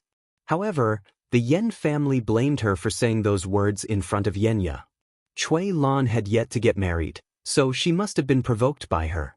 It was fine if Yenya got married herself, but she even flaunted in front of Cui Lan. All of this was Yenya's fault. Yenya was actually convinced just like that. Gu Yundong could not help but roll her eyes. This woman was lucky that she had met Niet Song, or she could be easily killed. You were unconscious at that time? Were you conscious when Imperial Physician Cui came? Naturally, she wasn't awake. When Yenya woke up, Niet Song was already here. The wound on her head had been bandaged. She didn't even know that Imperial Physician Cui had come to take her pulse. But then I fell asleep again. When I was half asleep, I heard someone talking outside the bed. Mrs. Yen and Yenling were the ones who spoke. The two of them were muttering over there, saying that Yihai was biased and actually let her use such a precious by Muzi. In order to save her life, she did not even listen to the old master. The medicine had clearly been promised to be Yenling's dowry. Now that the priceless dowry was gone, Yenling had suffered a huge loss. Yihai even reprimanded the mother and daughter, saying that Yenya was his daughter after all. Although he didn't dote on her in the past, she was still his biological daughter. How could he watch her die? Not to mention by Muzi, even if it was something even more precious, as a father, he would do everything he could to find it. These words made Yenya feel complicated. She felt guilty, touched, and uneasy. If you find any errors, ads pop up, ads redirect, broken links, non-standard content, etc., please let us know reports so we can fix it as soon as possible. Chapter 1345. Returning the favor. But Gu Yundong understood that the whole family knew that she had woken up and was deliberately putting on an act in front of her. Therefore, when Mrs. Yen asked her to give her the key to Nie Shuang's shop, although she was unwilling, she still gave it to her. In the end, Mrs. Yen couldn't wait to get Mrs. Chin to rent the shop out. She wanted to settle it before Niet Song knew. Unexpectedly, as the other owner of the shop, Gu Yundong came to the shop and bumped into him. All right, Gu Yundong had gotten everything she needed to know from Yenya. She saw that Yenya was already very tired after saying so much and quickly persuaded her to rest. She only turned around and left after she lay down. Niet Song had been outside the whole time. He had actually heard the conversation between Gu Yundong and Yenya. It was precisely because he understood everything that his expression became even uglier. When he saw Gu Yundong come out, he exhaled slightly. Thank you for today. If you hadn't told me this, I would have been kept in the dark. She didn't even tell me about what happened in the Yen family. As he spoke, he could not help but laugh bitterly. We're already husband and wife. Gu Yundong did not know what to say. Although they were husband and wife, Yenya felt extremely insecure. There was no one around her to talk to, so she did not know how to say some things. Gu Yundong said as they walked out, "Take it slow. Sister-in-law married you under those circumstances back then. She was also afraid that she would trouble you and be hated by you. It's normal for her to have such thoughts. I think you're quite close to her. Now that you're in the capital, you should often come to visit. I think she'll become different if she spends more time with you." Gu Yundong's eyes widened. She was very busy. Niet Song hurriedly said, "Alternatively, just bring her along wherever you go. Let her see how you do things. Just treat it as doing me a favor, all right?" The corners of Gu Yundong's mouth twitched. All right. No matter what, the first person she met when she brought her mother and siblings to the Xuanhe prefecture was Niet Song, who had helped their family a lot. Now that he was faced with a difficult problem, Gu Yundong naturally would not reject it. A favor indeed had to be repaid. The two of them walked out of the courtyard and bumped into a nanny on the way.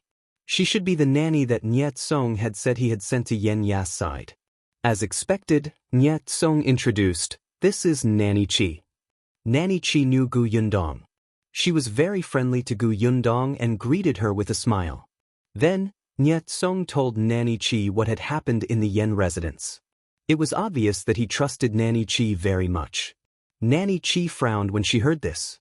There was obvious anger on her face. What the Yen residence is doing is still so demeaning. Yenya is still injured. Please keep her company. Young master, don't worry. I will take good care of young madam. Then, Nanny Chi went to Anha Garden. Previously, Nanny Chi had always protected Yenya when she was by her side in the Yen residence. Later on, after Yenya married into the Nye residence, because of her personality, Nanny Chi was still by her side. She had brought Yenya to handle family matters, but it had only been a short time. In addition, when they got married, the Nye family was not very satisfied with Yenya, so Yenya did not dare to take charge of family matters. This resulted in no progress. Nanny Chi had no choice. Yen Ya's personality could not be nurtured overnight. She could only slowly change. If you find any errors, ads pop up, ads redirect, broken links, non-standard content, etc., please let us know reports so we can fix it as soon as possible.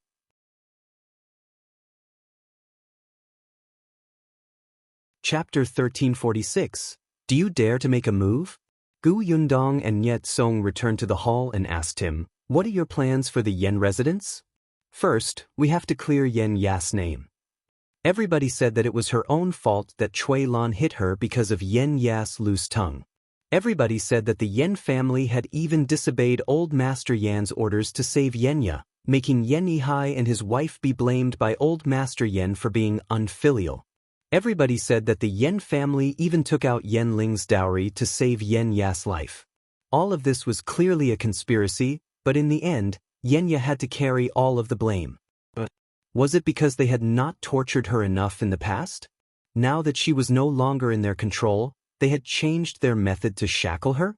Dream on. She had to expose these lies one by one so that Yenya would no longer feel uneasy about the Yen residence. It also made all the rumors outside transfer to the Yen residence. Yenya did not dare to go out now. How could it not be because of these rumors? Except, do you have any ideas? It did not occur to him for a moment. Gu Yundong glanced at him and then at him again. Niet Song felt uncomfortable under her gaze. If you have an idea, just say it. Don't have such an expression. Otherwise, I feel like I'm going to be schemed against. Gu Yundong was speechless. Was her character that bad? Gu Yundong snorted and finally said, "I have an idea. I just want to ask you if you dare to blow this matter up." Blow this matter up? Yeah. I dare. Gu Yundong paused. Even if it blows up, it might put sister-in-law in a difficult situation? Isn't she in a difficult enough situation already? Gu Yundong thought about it and felt that it made sense. In fact, if the matter blew up, the Yen family's reputation would be damaged. Although Yenya might be affected, she was already married to Nye Cong. As long as Niet Song's attitude towards her remained unchanged, the impact would be limited. It was better than being schemed against by her family. The good reputation went to Yen Yihai, Mrs. Yen, and Yen Ling's family. In the end, she had to bear all the bad reputation and not even have a friend. Tell me first. What's your idea? Gu Yundong exhaled and told him her plan in a low voice. Niet Song nodded as he listened. A moment later, he suddenly clapped his hands. It's feasible. But we still have to rely on sister-in-law for this plan. Tell sister-in-law clearly later and ask her if she agrees. Niet Song said nonchalantly, "She will definitely agree. We are doing this for her own good." Gu Yundong. She resisted the urge to roll her eyes. Niet Song, this is the reason why Yenya didn't tell you about those things. You also said that you're husband and wife. Since you're husband and wife, shouldn't you explain these things clearly? Especially since this is closely related to her. What if you don't explain clearly and she misunderstands? If you don't say anything and she doesn't say anything, are you going to continue being husband and wife? Niet Song was stunned. He thought about it and felt that it made sense. Alright, go back and ask sister-in-law first. They'll come back tomorrow. If she agrees, we'll carry out the plan. Gu Yundong looked like she was about to leave. If she doesn't agree, well, think about other things. Remember, speak nicely and patiently. Make it clear so that sister-in-law understands that you are helping her vent her anger and make her feel at ease. Niet Song nodded. Got it? You're leaving just like that? Aren't you staying for dinner? No, thank you. Niet Song could only send her out. Unexpectedly, just as she reached the door, she saw someone standing in the corner outside. If you find any errors, ads pop up, ads redirect, broken links, non-standard content, etc., please let us know reports so we can fix it as soon as possible.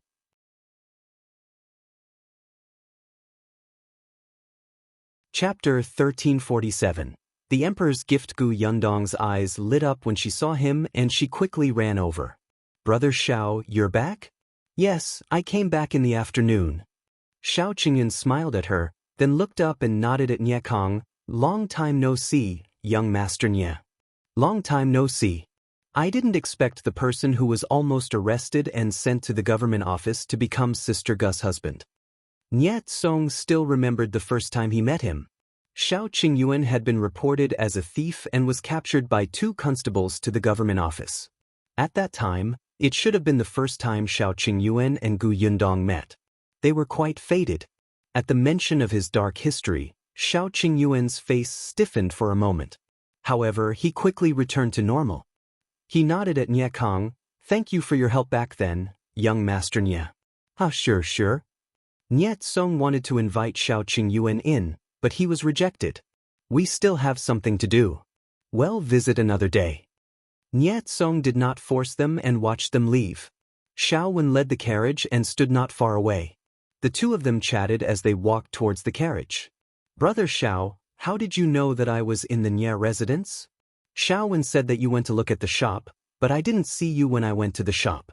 I asked around and heard that an old woman brought people over to rent out the shop. I guess that you might want to ask Niet Song about the situation, so I came over.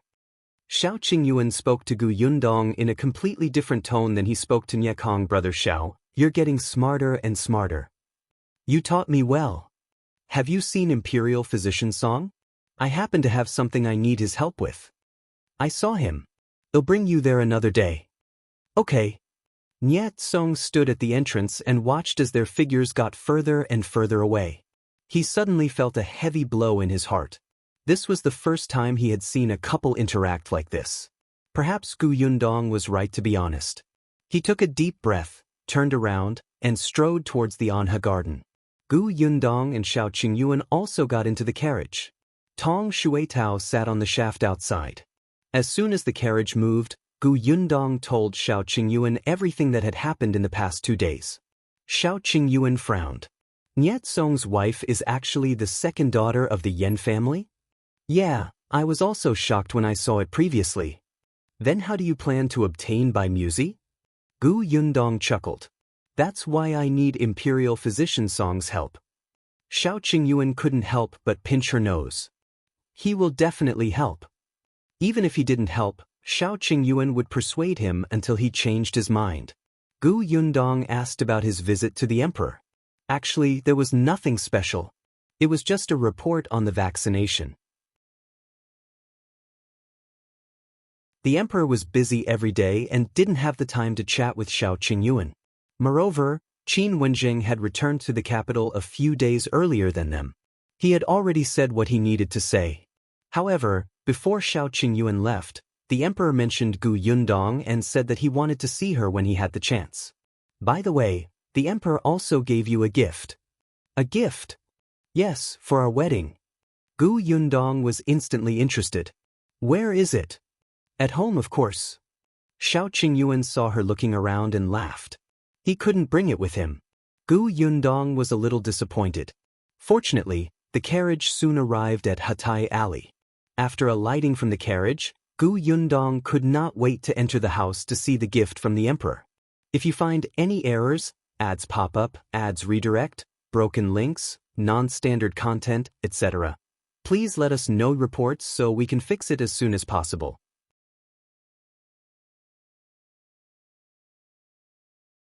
Chapter 1348. Starting today was a jade ruby. Gu Yundong looked at the 2 centimeters long jade ruby in front of her and the corners of her mouth twitched. Alright, she should have known. How novel could the wedding gift that the emperor had thought of at the last minute be? However, at least this was a reward from the emperor, so the meaning was different. Gu Yundong touched the jade ruby. I'll find a box and keep it properly. I can't lose this. It's fine as long as you make the decision. Shao Qingyuan looked at her excited expression and felt much better. Gu Yundong searched for a long time but could not find a box. In the end, she found one in her spatial storage and pretended to find it in the corner to keep the jade ruby. After putting it away, Gu Yundong asked about Shao Qingyuan and Imperial Physician Song. Has he left the palace? He left the palace. He came out with me this afternoon. Song Dejiang had been in the palace for the past 2 days because the empress had fallen ill and could not recover. Now that she had finally recovered, Song Dejiang was also exhausted. This was how it was to treat the nobles in the palace. It was not easy to be an imperial physician. Gu Yundong sympathized with Song Dejiang, so her original plan to visit him tomorrow morning was changed to this afternoon. The next morning, Gu Yundong and Shao Qingyuan went to the Nye residence first. He wondered how Nye Song and Yenya were doing. When the 2 of them entered the Nye residence this time, the gatekeeper let them in directly. When Gu Yundong saw Yenya again, she realized that her eyes were a little red and swollen, as if she had cried hard. However, it was also very obvious that the situation between her and Nye Song had changed. How should it be put? It was as if the unfamiliar distance from before was gone. Gu Yundong glanced at Nye Song, who coughed lightly and blushed. Gu Yundong raised her eyebrows. It seemed that they had had an open talk. Yenya's voice was slightly hoarse. Compared to yesterday, she was much more energetic. She looked at Gu Yundong and said, Sister Gu, I already know. My husband told me about the Yen residence. I was too stupid to see what was going on. Now I know everything. I think your plan is good. I agree. Gu Yundong was stunned and confirmed again. Do you know what you might face after this plan? I know. Maybe. I don't have a family anymore. Yenya lowered her head slightly and smiled bitterly.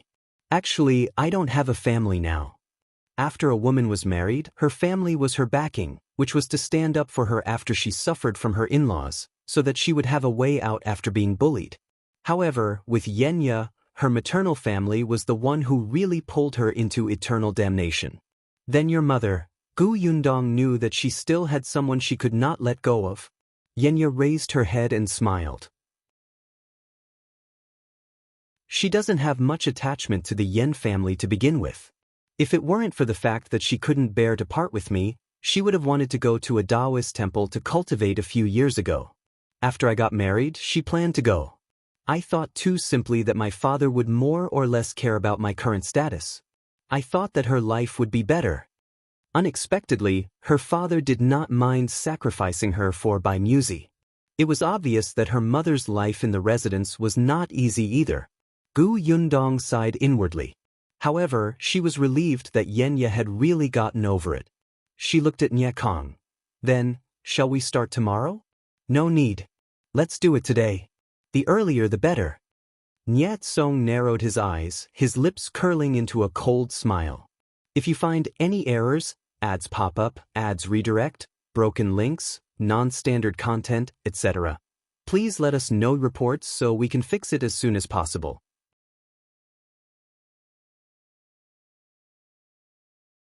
Chapter 1349.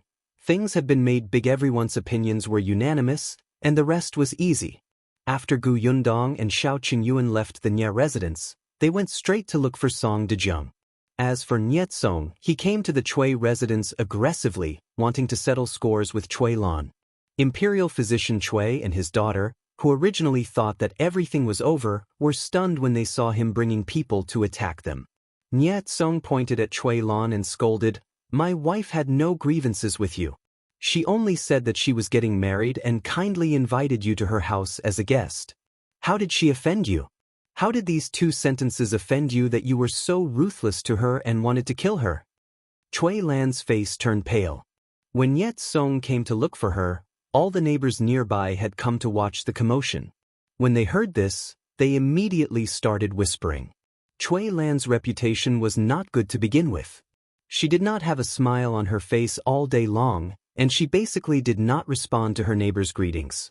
As time passed, everyone felt that this person was not easy to get along with.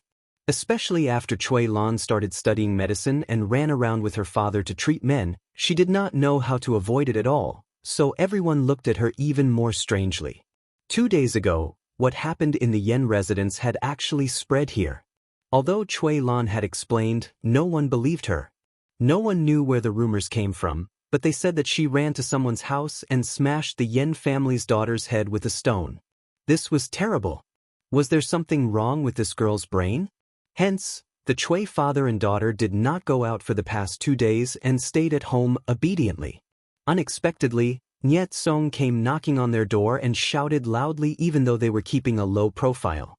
It was ridiculous. Imperial physician Cui was so angry that his entire body was trembling. He stood in front of Cui Lan and said, "Nonsense, you're simply spouting nonsense. My daughter didn't harm Madame Yen at all. She slipped and accidentally pushed your wife, causing her to hit the stone table. How did she become ruthless?" Cui Lan, who was standing behind him, also defended herself loudly. "Yes, I accidentally slipped. I didn't push her at all. I didn't. Don't slander me here. Get up, get up." Accidentally pushed her? Why is it completely different from what my father-in-law said? Besides, how can it be so coincidental that you slipped after my wife said that? Who would believe that? Let me tell you, my wife is unconscious now. As her husband, I will definitely not let this matter rest. You, Imperial Physician Cui was furious. I don't know what Master Yen said, but this was an accident. You make it sound so nice. Can an accident offset a life? Niet Song sneered as he took a step forward. Imperial Physician Cui gritted his teeth. What do you mean by a life? Isn't your wife alive and well now? Alive and well? She's unconscious and half dead. Niet Song was aggressive, but Imperial Physician Cui did not back down. One wanted to seek justice for his wife, while the other wanted to prove his daughter's innocence. For a moment, no one could convince the other. Seeing that the 2 sides were about to fight, they finally attracted the officials of the imperial capital. Imperial Physician Cui was an imperial physician, and Niet Song was a 7th-grade official. Both of them had official positions. Now that a life seemed to be involved, the capital magistrate naturally could not ignore it. Things had gotten out of hand. If you find any errors, ads pop up, ads redirect, broken links, non-standard content, etc., please let us know reports so we can fix it as soon as possible.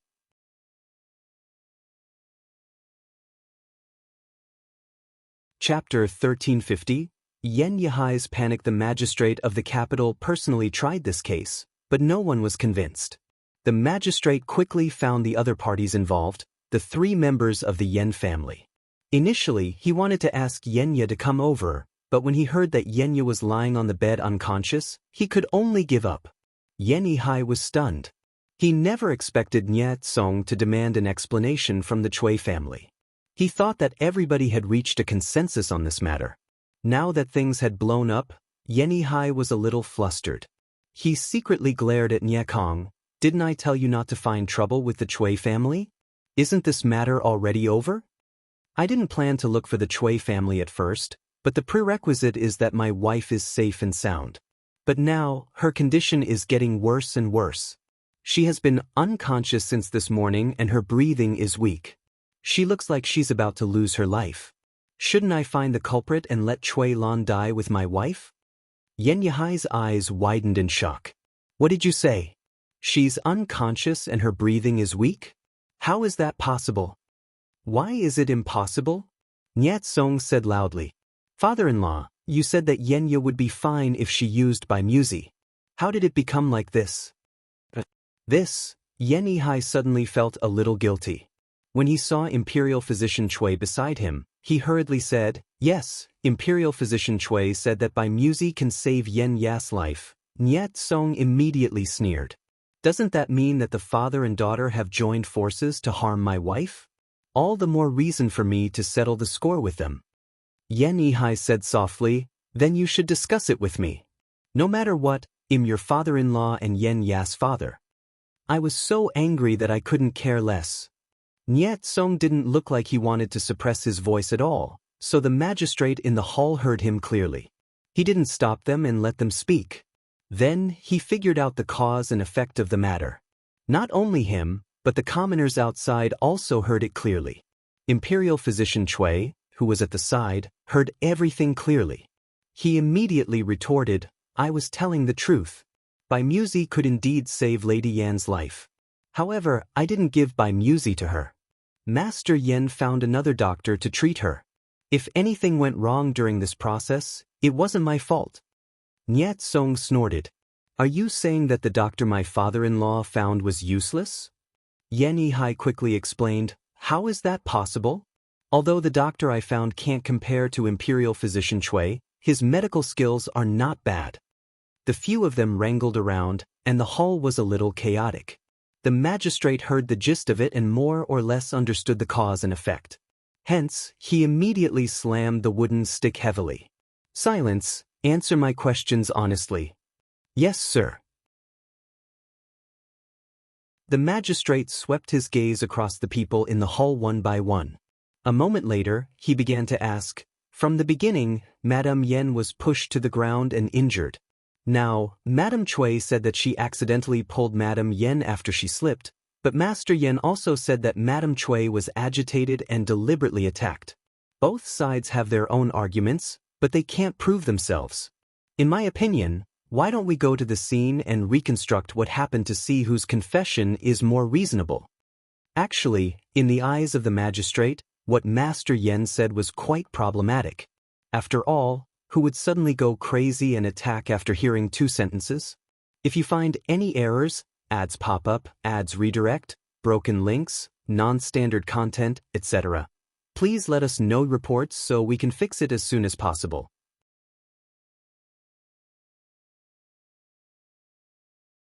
Chapter 1351. Simple, however, when he thought about Cui Lan's reputation and her personality, he felt that it was possible for her to be impulsive.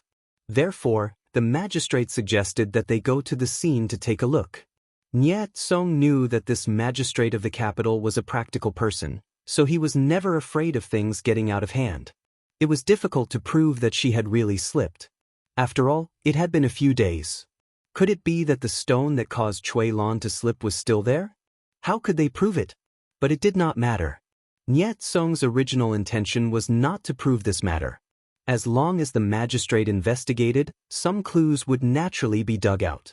For example, who was the person who had Imperial physician Cui check their pulse and prove that they needed Bai Muzi to save their life? In any case, it was not Yen Ya. Yen Ya's injuries were not serious. How could an Imperial physician like Imperial physician Cui not notice? According to Niet Song's understanding, when Imperial physician Cui took the pulse, it was through the bed curtains. The person in the bed curtains reached out for Imperial physician Cui to take their pulse, and Imperial physician Cui did not see who was inside at all. The Yen family had deliberately found someone who needed Bai Muzi to save his life. How could there be no trace of such a thing? The magistrate could discover it if he investigated seriously. If he were to make deductions after discovering it, it would be obvious what the Yen family had done. As expected, the magistrate brought people to the backyard of the Yen residence. There was no way to determine if Cui Lan had slipped or done it on purpose. However, when he asked the servants in the residence, he heard that something was amiss. Soon, the magistrate realized that the person whose pulse Imperial physician Cui checked back then was not second Miss Yen at all. It was someone who had been judged by another doctor to need Bai Muzi to save his life. After that person was brought back to the residence by Yen Yihai to recuperate for a day, Yen Ya's accident happened. Imperial physician Cui's expression turned extremely ugly when he found out. He suddenly pointed at Yen Yihai and said angrily, "Were you lying to me? You didn't use Bai Muzi at all? I understand. You didn't want to listen to your brother and give by Muzi to the Chui family, so you schemed to make me give up on by Muzi automatically. You even used your own daughter? No wonder. No wonder he felt that something was wrong when he took her pulse. That's right, that person's injuries didn't look like they had just happened. However, at that time, the Yen family kept criticizing Chui Lan in his ear. They cried, threw a tantrum, and wanted to settle scores. He loved his daughter so much that he was frustrated. He subconsciously ignored the details. Imperial physician Chui was extremely ashamed. If he had discovered it earlier, his daughter might not have had to endure these rumors at all. Nyetsong's face was also filled with disbelief. He looked at Yihai and asked in shock, "Father-in-law, is what Imperial physician Chui said true? For by Muzi, you actually deliberately let Chui Lan slip and push my wife? How could you do this? Did you want to kill her?" "I didn't." Yihai denied. "How could I do such a thing? By Muzi was indeed used by Yenya. Otherwise, she wouldn't even be alive." He refused to admit that he had set up his daughter. He was even furious and wanted to pounce on Imperial physician Chui. "Your daughter almost killed my daughter. Now, for the sake of her innocence, you want to push all the blame to our Yen family. Do you have a conscience?" The magistrate frowned, and someone immediately came up to stop Yihai. Imperial physician Chui had already regained his rationality. When he heard this, he sneered. "Master Yen, there's no need to be so agitated. It's actually very simple to prove who designed all of this. If you find any errors, ads pop up, ads redirect, broken links, non-standard content, etc., please let us know reports so we can fix it as soon as possible."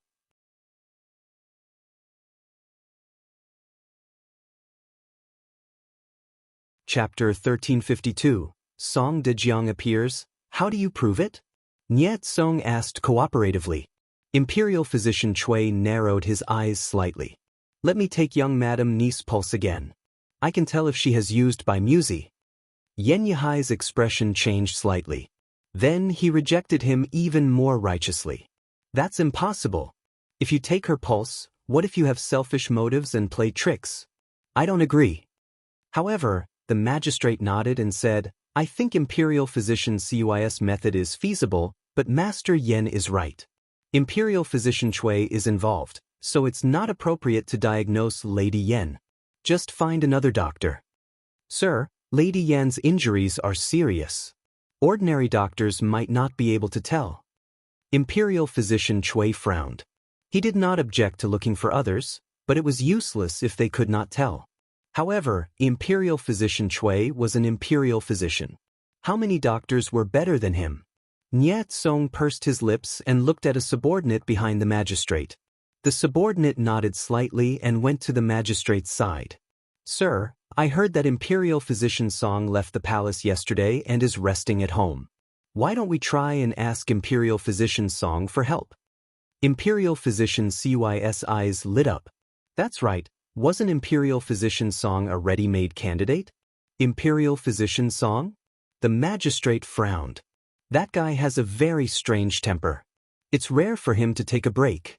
If we disturb him, I'm afraid he won't help."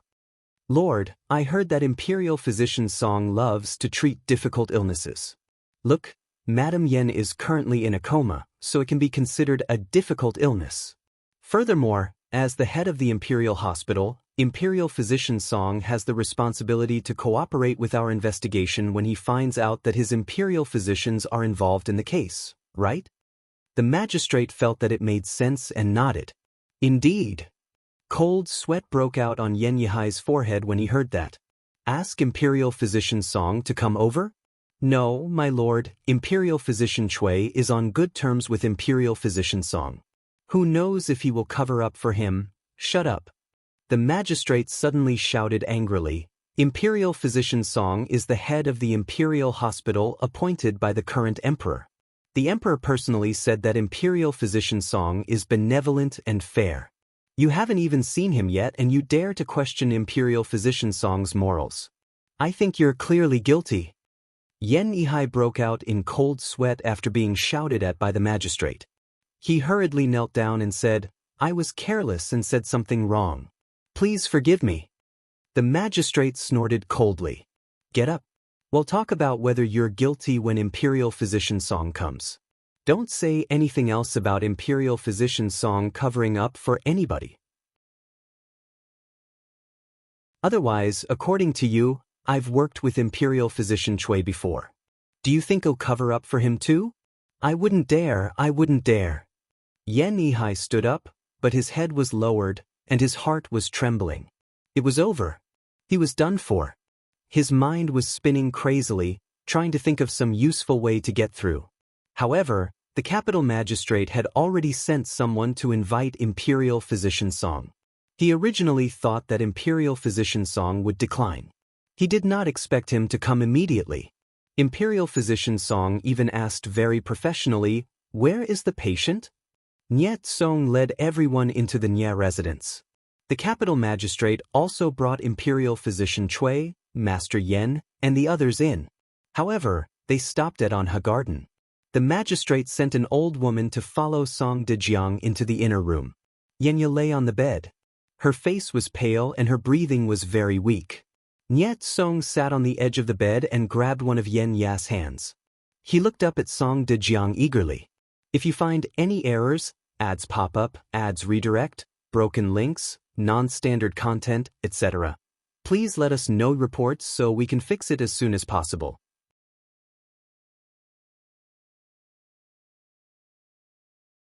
Chapter 1353, Song Dejiang's Anger, Imperial Physician Song. Please take a look at my wife. She has been unconscious for an entire day. I'm really worried that she will. Song Dejiang secretly pursed his lips. When he raised his head, he said with a serious expression, Lord Nye, don't worry. Since I'm here, I'll naturally do my best to treat the patient. Please put your wife's hand down first and stand at the side without making a sound. Alright. Thank you, Imperial Physician Song. Niet Song immediately put down Yen Ya's hand, got up, and stood behind Song Dejiang. Song Dejiang asked the old woman who had followed her in to put a handkerchief on Yen Ya's wrist.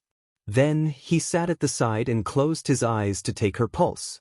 However, the more he examined, the uglier his expression became. In the end, his expression became even more serious, as if he had encountered a difficult illness. Niet Song held his breath as he watched from the side. He wanted to speak, but he was afraid of disturbing him. After a while, Imperial Physician Song retracted his hand. Niet Song hurriedly asked, How is my wife? Song Dejiang didn't answer him. He continued to instruct the old woman beside him, Untie the cloth on young Madame Ni's head and let me take a look. Yes. The old woman quickly and carefully removed the cloth.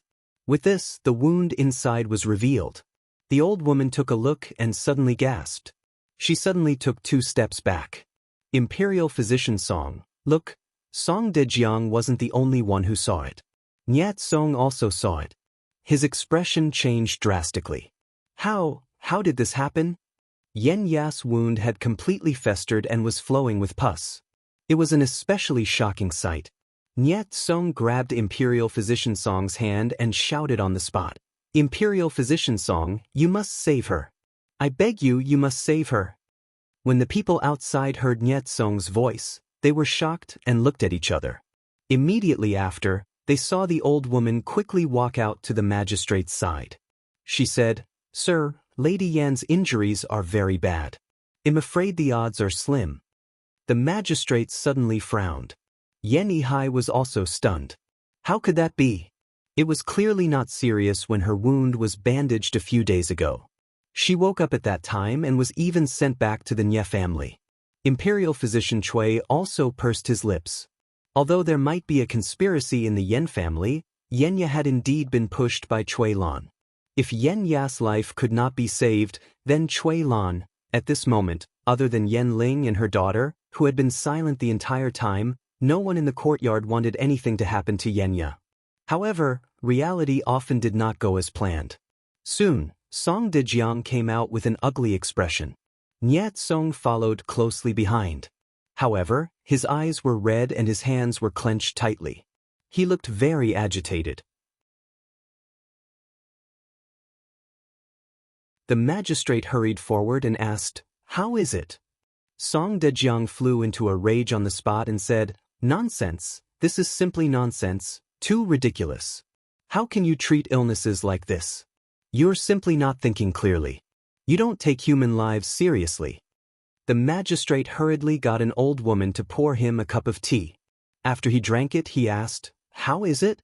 Can you tell the seriousness of Madame Yan's injuries? Did she use by Muzi?" Yan Yihai and Imperial Physician Cui immediately became nervous. Song Dejiang slammed the table on the spot. "Of course she's never used by Muzi. Not only has she never used that, but she's also used the wrong medicine." "What do you mean?" The magistrate glanced at the pale Yan Yihai and asked, "If you find any errors, ads pop up, ads redirect, broken links, non-standard content, etc., please let us know reports so we can fix it as soon as possible."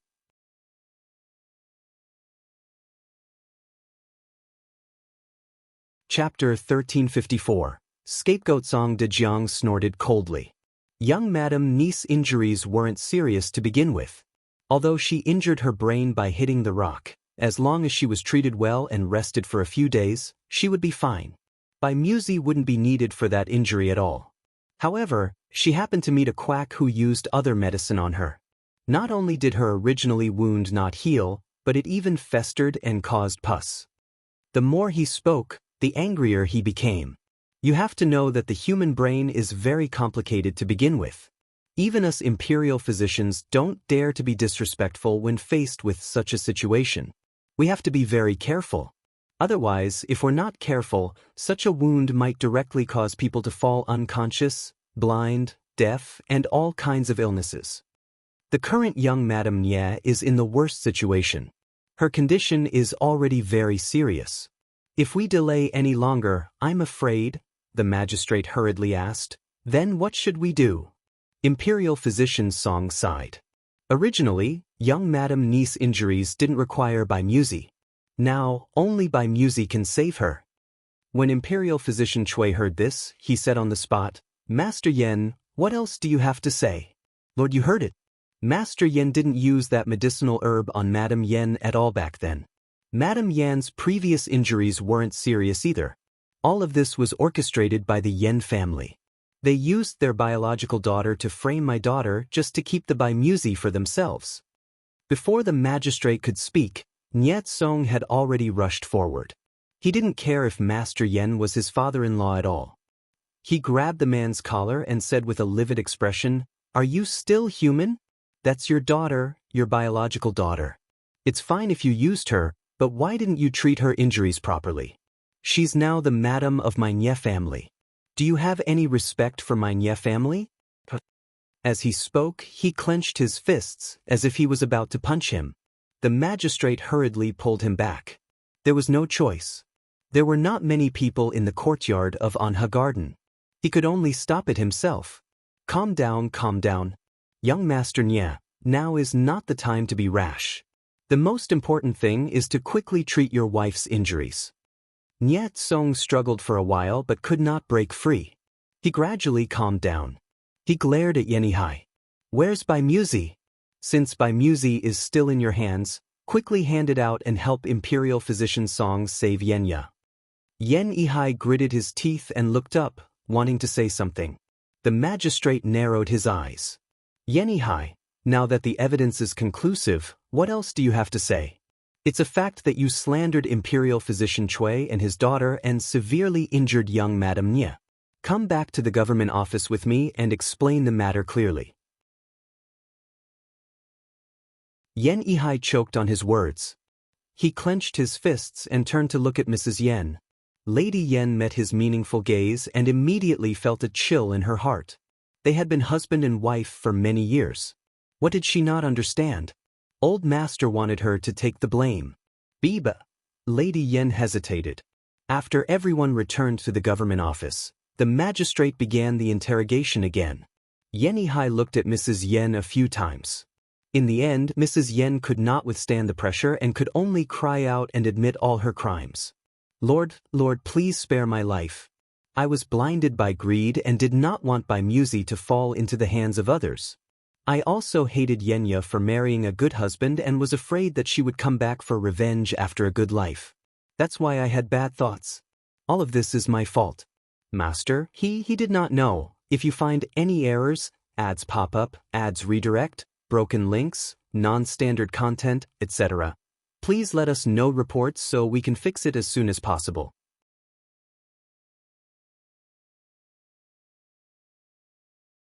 Chapter 1355. Obtaining by Muzi. Yihai immediately looked at her in shock.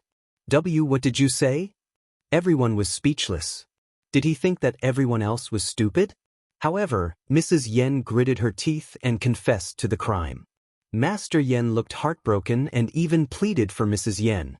Moreover, there was no direct evidence to prove that Master Yen was behind this, so the magistrate had no choice but to convict Mrs. Yen. However, since Master Yen had previously planned to use by Muzi to save his daughter's life, and now that Yen Ya's life was indeed at stake, it was a good opportunity to show Master Yan's fatherly heart. The magistrate immediately ordered Master Yen to send by Muzi to Imperial Physician Song so that he could use it. Yen Yihai's heart ached terribly, but since things had come to this, he could only hand by Muzi over with both hands. With Imperial Physician Song around, he could not use other medicines this time. As for Lady Yen, although she had confessed, the crime was not serious. After all, between Cui Lan and Yenya who had been harmed, Cui Lan had been harmed by rumors, but this situation was not easy to punish. As for Yenya, she was Mrs. Yan's daughter after all. If her mother was severely punished because of her, Yenya would still be accused of being unfilial. Therefore, in the end, the magistrate sentenced Mrs. Yen to 50 strokes of the paddle and fined her some silver. He then sent her back to reflect on her actions. Mrs. Yen was carried back. Half of her life was gone after 50 strokes. However, just as they were about to leave the government office, Niet Song suddenly stopped in his tracks. He looked at Mrs. Yen coldly and said, "Mrs. Yen is so heartless to my wife, but you still tricked her into giving you the key to the shop on Jinlan Street and let Mother Chen rent it out in the name of the Yen family. You're really shameless." Yen Yihai was stunned. He really did not know about this. Niet Song lifted his chin slightly. "Since Mrs. Yen thinks that the key looks good, I'll give it to you. I'll get someone to change the lock of the shop." Yen Yihai's face turned green as he shouted angrily at Mrs. Yen, "Aren't you going to hand over the key?" Lady Yen trembled and said shakily, "The key is in the residence." Yen Yihai was exasperated. "Is my Yen residence short of food or drink for you? Do you have to be greedy for that little rent? There are so many shops in our Yen family. Aren't they enough for you to deal with? You've really embarrassed me." Lady Yen had a bad temper to begin with. This time, she took the blame for Yen Yihai because she thought that the Yen residence could not lack a man in charge. It was for her and her daughter's future. However, not only was Yen Yihai not grateful, he even scolded her in front of everyone for that little bit of face. Lady Yen was immediately furious. She didn't even care about the pain of her injuries. She bared her teeth and scolded him, "What's the use of that little bit of money you gave me? Aren't you the one who controls the money at home? I'm the mistress of the household and I manage the huge Yen residence. I only have so little money. What can I do? There are shops at home, but do you want me to manage them? You still have the cheek to criticize me. You bastard, I've already taken the blame." Before she could finish speaking, Yen Yihai stopped her. All right. There's no need to shout about this everywhere. We'll talk about it when we get back. You're still injured." Then he turned to Niet Song and said, "I'll get someone to send the key to you when we get back. You should hurry back too. Yenya is still waiting for you at home." Although Lady Yen was unwilling, she still snorted and stopped talking. After the Yen family left, Niet Song only watched from afar. If you find any errors, ads pop up, ads redirect, broken links, non-standard content, etc., please let us know reports so we can fix it as soon as possible.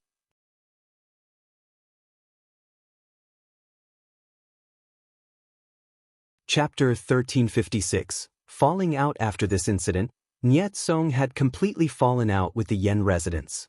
Although they were still father and son-in-law on the surface, They both knew in their hearts that this was Yen Yihai's idea and Mrs. Yen had taken the blame. Niet Song was angry and did not interact with the Yen residents, so Yen Yihai could not say anything.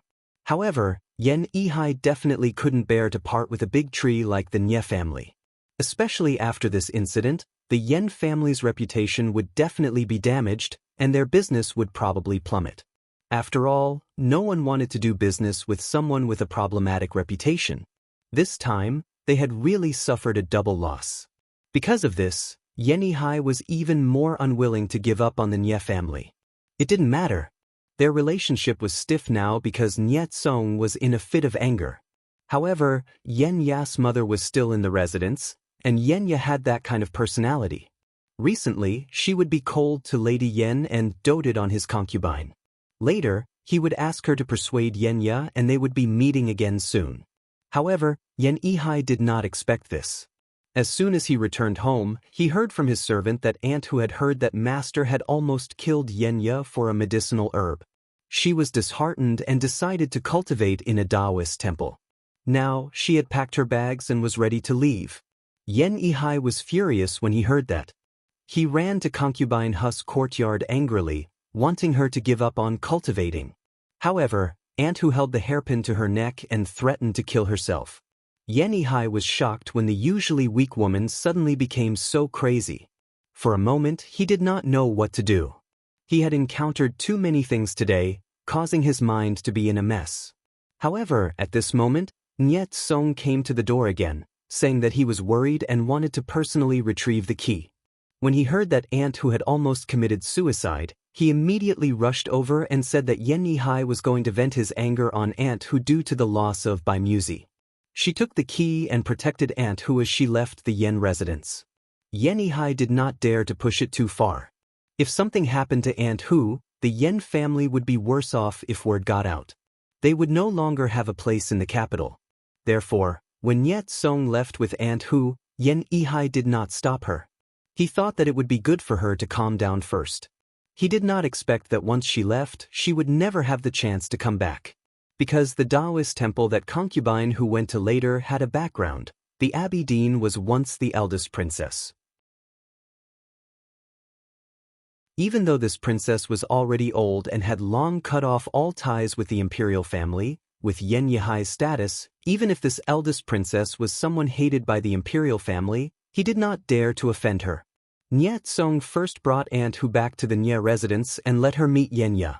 After the mother and daughter spoke, he arranged for her to stay and sent her to the Taoist temple another day. Then, Niet Song returned to Anha Garden and looked at Gu Yundong, Shao Qingyuan, and Song Dejiang, who were already sitting in the room. Song Dejiang was holding by Muzi, but he was glaring at Gu Yundong as if he had a feud with her. Niet Song walked over and sat on the edge of the bed to look at Yen Ya's forehead. Her forehead was deliberately injured. In fact, Yen Ya's injuries were almost healed. She would be fine after resting for 2 more days. At this moment, the wound on her forehead had been wiped clean and she looked much more refreshed. Niet Song was relieved. Only then did he look at Song Dejiang, who still did not look too good. He hesitated for a moment before asking worriedly, "Imperial Physician Song, is there a problem? If you find any errors, ads pop up, ads redirect, broken links, non-standard content, etc. Please let us know reports so we can fix it as soon as possible."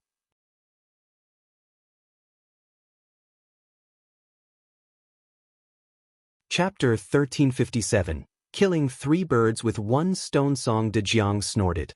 "There's nothing wrong with you. She's the one with the problem." As he spoke, he pointed at Gu Yundong. Gu Yundong looked innocent. "What's wrong with me? I got by Muzi myself." "You still dare to say that you're doing this for by Muzi? You clearly know that I'm on good terms with Imperial Physician Cui, yet you still want me to deceive him." Song Dejiang was exasperated. "How can I face him in the future? Imperial Physician Song, you can't say that." Gu Yundong's expression was even more upright as she said in all seriousness, "If it weren't for me, Imperial Physician Cui and his daughter would still be scolded by the neighbors. My plan was for you to lie, but this is a white lie. Look, Cui Lan has also been proven innocent." Since I've helped her, it's not too much for me to take by Muzi as a reward, right? Song Dejiang couldn't win against her, but she was right. He snorted and turned his head. He happened to see Yenya beside him. He did not expect Yenya to agree with him and even look at Gu Yundong with slight envy and admiration. Actually, at first, Yenya did not know that Gu Yundong had thought of this method. She only thought that she and Niet Song had discussed it together. Only later did Niet Song tell her. Although Gu Yundong's main goal was by Muzi, her plan was to kill 3 birds with 1 stone. Yenya had always stayed in the Yen residence and had never seen such an intelligent woman like Gu Yundong. Niet Song also noticed her gaze. Perhaps because they had a good chat yesterday, he knew more about Yenya. Previously, he wanted Yenya to learn from Nanny Chi. Nanny Chi was capable and could always influence Yenya subtly. However, he had forgotten that Nanny Chi was a servant and Yenya was the master, but she was also a master who was not recognized by the elders of the Nye family. Therefore, Nanny Chi could not treat Yenya lightly. Instead, she was restrained and must watch her distance to her master. Now that she had met Gu Yundong, Niet Song felt that this was fate. Therefore, he whispered into Yenya's ear, "Do you think she's very powerful?" "Yeah."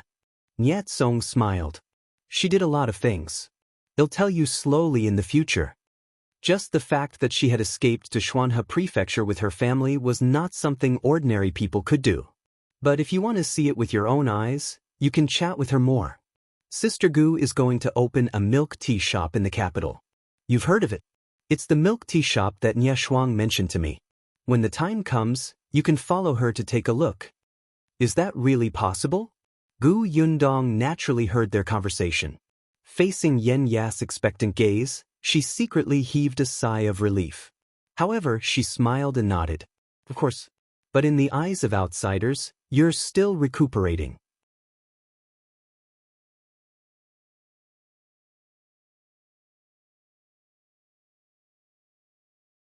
Chapter 1358.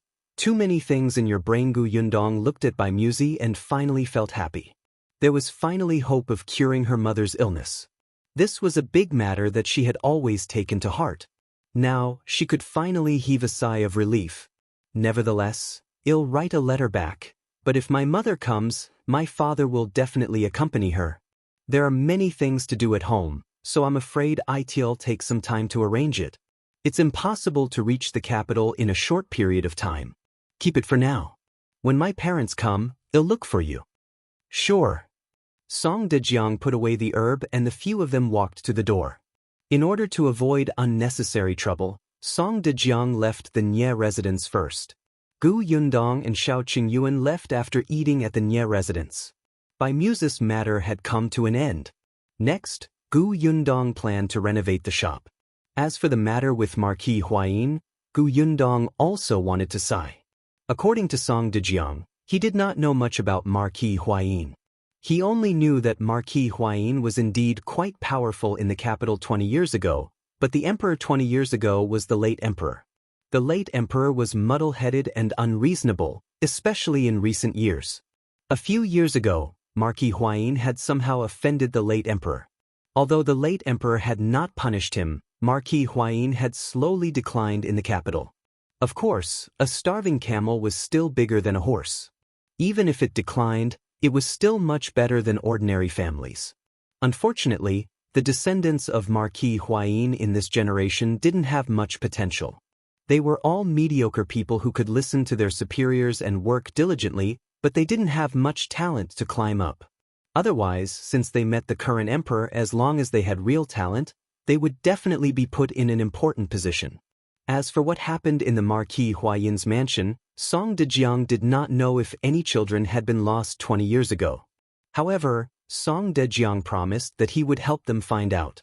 From the looks of it, that was the only way. However, Gu Yundong still felt that she should find an opportunity to go to Marquis Huayin's mansion personally, or come into contact with some madam or old madam in the mansion to obtain information.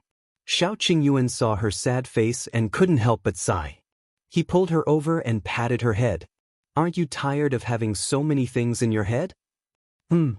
We've just found by Muzi, and you're still busy renovating the shop. You also have to think about the Marquis Mansion's matters. You don't even give yourself time to rest. How tiring is that? Didn't we agree that there's no hurry for the Marquis Mansion's matters? Take it slow. Anyway, we're already in the capital, and they can't escape. Besides, don't you still have me? Don't you have a lot of things to do too? You still have to look for Song Dejiang tomorrow to learn medicine from him. Since Shao Qingyuan had come to the capital, it was rare for him to meet someone as skilled as Song Dejiang. Naturally, he had to learn some skills from him. Moreover, Song Dejiang liked to discuss medicine with Shao Qingyuan. He realized that Shao Qingyuan was especially smart in this aspect. Sometimes, when he went to a dead end, Shao Qingyuan would change his direction and give him ideas. Therefore, after Shao Qingyuan entered the palace, Song Dejiang refused to let him go. Even though they had only discussed for a day, both sides had gained a lot. Actually, part of the reason why Song Dejiang helped so readily this time was because of Shao Qingyuan. After all, he was the head of the Imperial Hospital. If he was exposed for doing such a thing, the consequences would be serious. If you find any errors, ads pop up, ads redirect, broken links, non-standard content, etc., please let us know reports so we can fix it as soon as possible.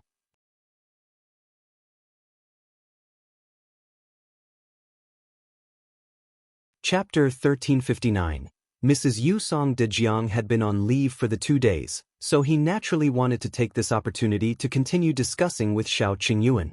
Yundong knew that he liked medicine, so she could not wait to take on everything. She wanted him to focus on learning and work hard to learn all of Song Dejiang's skills. After all, this was a rare opportunity. Shao Qingyuan knew what she was thinking, and his heart instantly ached.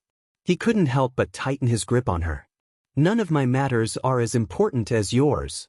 Yundong smiled and kissed him. All right, I promise you. I'll take my time and do one thing at a time. First, Before she could finish speaking, Shao Qingyuan pressed her down. First of all, we should have a child. The blanket was lifted. Before Yundong could hide the shock on her face, it was covered by the blanket.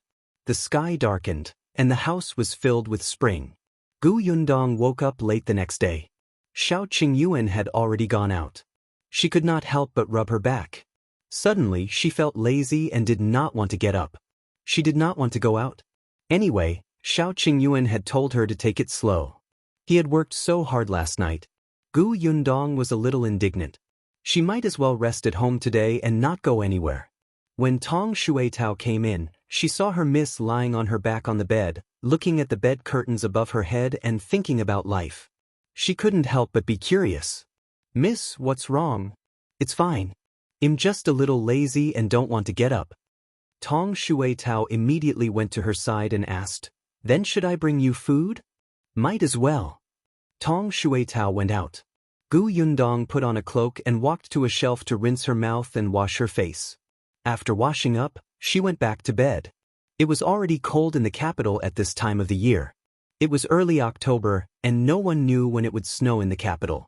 Not long after, Tong Shuitao brought in hot porridge and buns. Miss, when I went out this morning, I walked around the alley. I bought these buns at the entrance of the alley. I saw that the business there was especially good. I heard that it's an old business in Yihai Alley. It's been selling buns for many years. The skin is thin and the filling is big. Yundong took it and tore open a corner. Instantly, gravy flowed out. The skin was indeed thin and the filling was big. It looked quite appetizing. Miss, is it good? Yes, it's not bad. Buy some again tomorrow. Tong Shuitao was overjoyed. Sure. Yundong ate porridge and buns at the same time. After eating and drinking her fill, she wanted to cover herself with a blanket and listen to Tong Shuitao talk about the novelty of Yihai Alley. Unexpectedly, her plan to stay in bed for the entire day was foiled. Someone knocked on the door outside. Tong Shuitao ran to open the door and came back to say that it was the sister-in-law from next door. Yundong could only ask Tong Shuitao to invite her to the central room to rest for a while.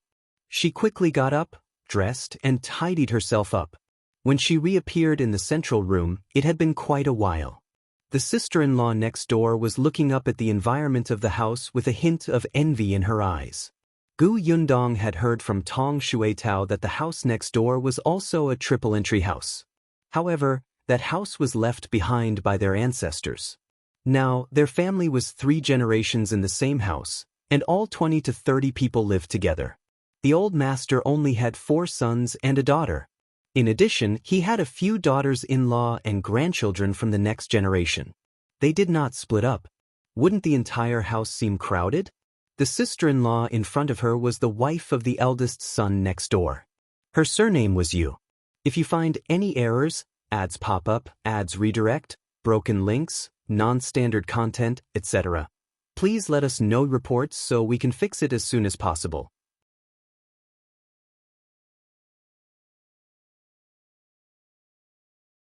Chapter 1360, Wenzheng. The big tree Gu Yundong smiled and went forward. You must be sister-in-law Yu. I'm sorry to have kept you waiting. Sister Gu, please don't say that. I came to disturb you without telling you in advance. Please don't take offense. How come? I saw that you guys had just moved in, so I came to take a look. I wanted to come over a few days ago, but I saw that you guys went out early in the morning and looked very busy, so I didn't come. You didn't go out today, so I made some bean buns at home for you to try. Don't despise them. Mrs. Yu pushed the basket on the table forward and smiled. Gu Yundong hurriedly smiled. How can I do that? I've troubled sister-in-law Yu. Sigh, we'll be neighbors in the future. There's no need to worry. I see that you've just arrived.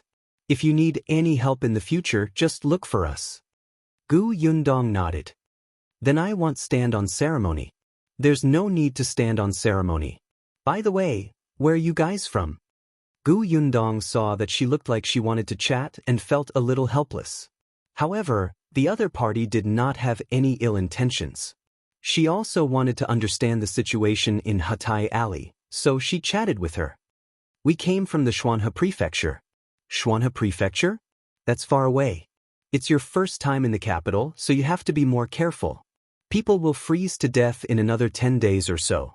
You have to prepare the charcoal first, or your lives won't be easy. All right, thank you for your reminder, sister-in-law. Mrs. Yu waved her hand. What kind of reminder is that? I was just saying. By the way, what are you guys doing in the capital? Is your man preparing to participate in the imperial examination? Gu Yundong's mouth twitched. You think too much. It was not the time to come to the capital to participate in the imperial examination. Moreover, Hatai Alley was lively and noisy. It was not suitable for students to buy a house and live there. Gu Yundong smiled. No, we're just here to open a small shop and do some small business. I see. Mrs. Yu nodded. She knew what to do. Then I have to tell you first. It's not easy to do business in the capital, especially opening a shop.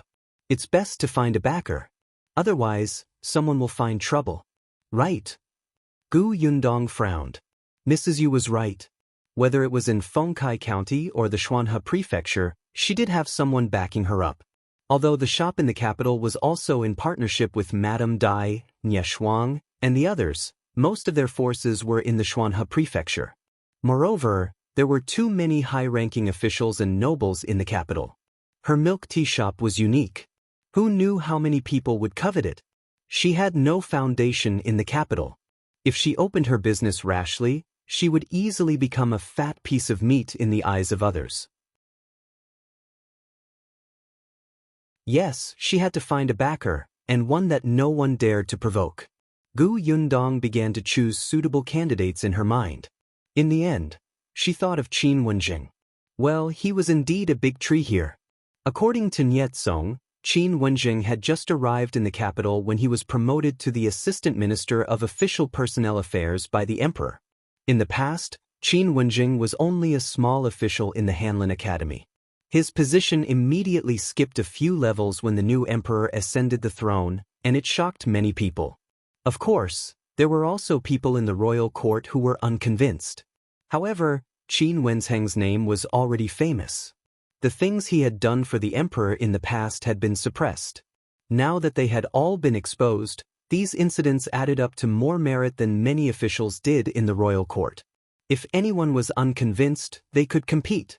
If you find any errors, ads pop up, ads redirect, broken links, non-standard content, etc., please let us know reports so we can fix it as soon as possible.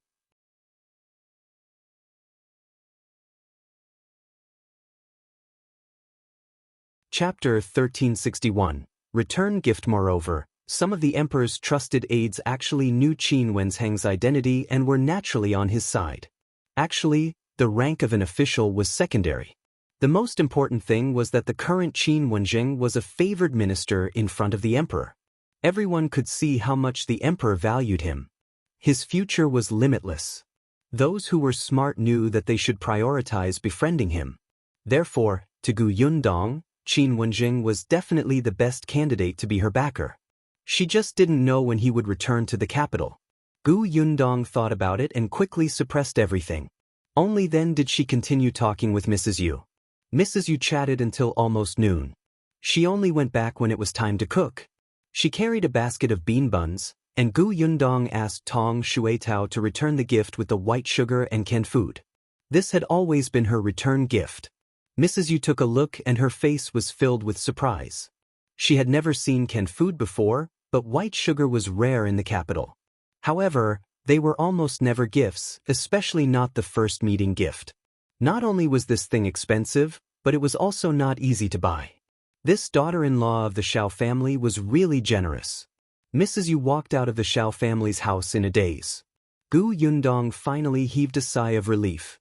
Tong Shuetao poured her a cup of hot tea and sighed. Sister-in-law Yu is really eloquent. Gu Yundong nodded in agreement. It was also a skill to be able to chat so well with the first time they met. However, she did know a lot from Mrs. Yu. The most important thing now was to prepare the charcoal fire, lest they wouldn't have a place to buy it when it got cold. Thus, in the afternoon, Gu Yundong brought Tong Shuetao out. The two of them went to the shop first. Last time, because of Mother Chen, they only stayed at the door for a moment and did not have the time to take a good look at the inside. Due to Muzi's matter, she did not have the time to come over these few days. Since she was out today, she could take a look at the situation of the shop. She would draw the blueprint later so that she could find someone to renovate it. Gu Yundong opened the door of the shop and saw someone peeking out from the shop next door. They might suspect that she was here to rent a house. Gu Yundong ignored them and strolled around the shop. Perhaps Mother Chen had planned to rent it out, so the shop was very clean. At this moment, there was only a little dust, and it did not look messy. The shop here was somewhat similar to the one in the Xuanhe prefecture, but this one was bigger. Another thing was that the position of the backyard was different. It would not make much of a difference if she renovated it later. Gu Yundong looked at the shop in front of her and then at the backyard. The backyard was originally for people to live in. It was also a huge project to set it up as private rooms. As for the second floor, Gu Yundong was very satisfied after looking at it. This floor was slightly higher and had a better view. It was also as spacious as the first floor and could receive many guests. Gu Yundong rubbed her chin and walked around the shop. Finally, she went back in satisfaction. On the way back, they strolled around Hutai Alley and found a few shops with relatively fair prices. After buying things like charcoals and furnaces and heaters to ward off the cold, the two of them slowly returned home.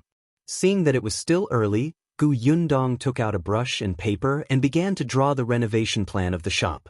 Actually, there was no need to think too much about it. The interior decoration was similar to the Xuanhe Prefecture's new tea pavilion. Gu Yundong felt that since it was a branch, it would be best if the shops were all of the same style. That way, they would have more characteristics. If you find any errors, ads pop up, ads redirect, broken links, non-standard content, etc., please let us know reports so we can fix it as soon as possible.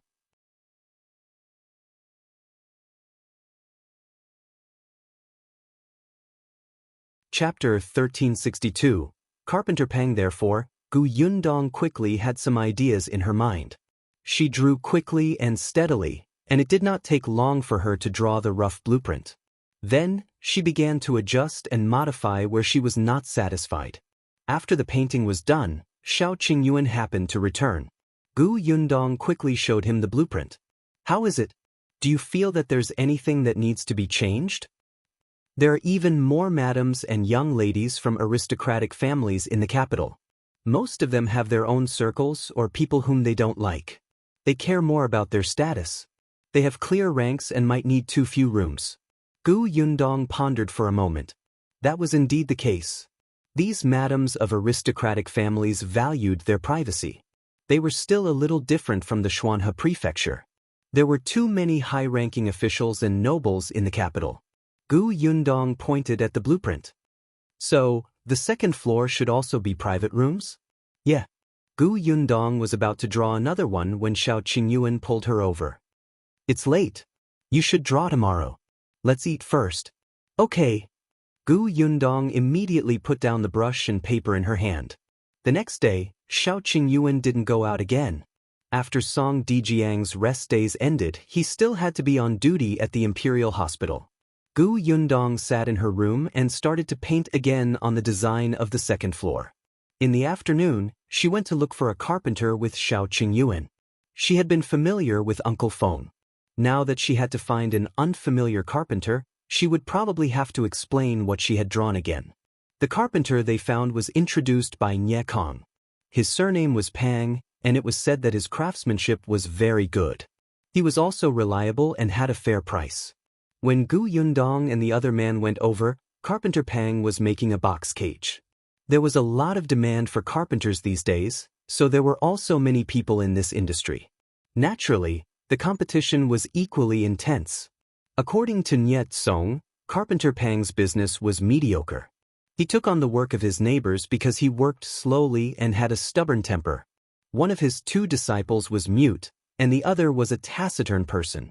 But it had to be said that there was a reason for slow work to produce fine work. Carpenter Pang was slow because he was meticulous. If there was anything wrong, he would rather restart the work. He was very responsible when doing things. Even if you urged him to hurry, he would not hand it over casually. In Gu Yundong's opinion, this should be considered Carpenter Pang's obsessive-compulsive disorder. Therefore, no one came to look for him for urgent work. In addition, there were some competitors who did not like Carpenter Pang and ruined his reputation outside. He and his two disciples were people who worked hard and did not know how to explain. As time passed, business naturally decreased. Fortunately, his neighbors knew his personality and craftsmanship. Most of them were relieved to leave it to him. Carpenter Pang's current work was also recommended by his old clients. For example, Gu Yundong. Niet Song knew him because when he got married previously he had seen an exquisite makeup box from Yenya. He knew that aunt who had gotten someone to get Carpenter Pang to make it a few years ago. After using it for a few years, the makeup box was still very sturdy and beautiful.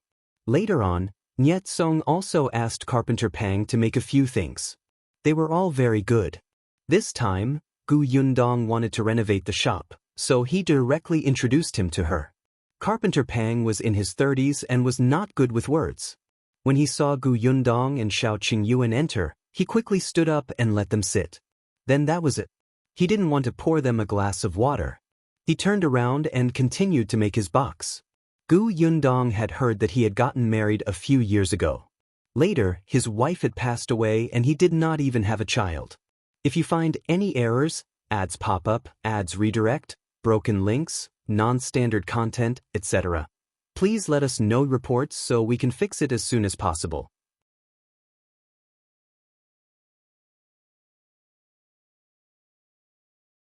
Chapter 1363. Slow work. It was not that no one had tried to matchmake him all these years, but when they heard that his two disciples had no parents and had to rely on him to raise them, they all retreated.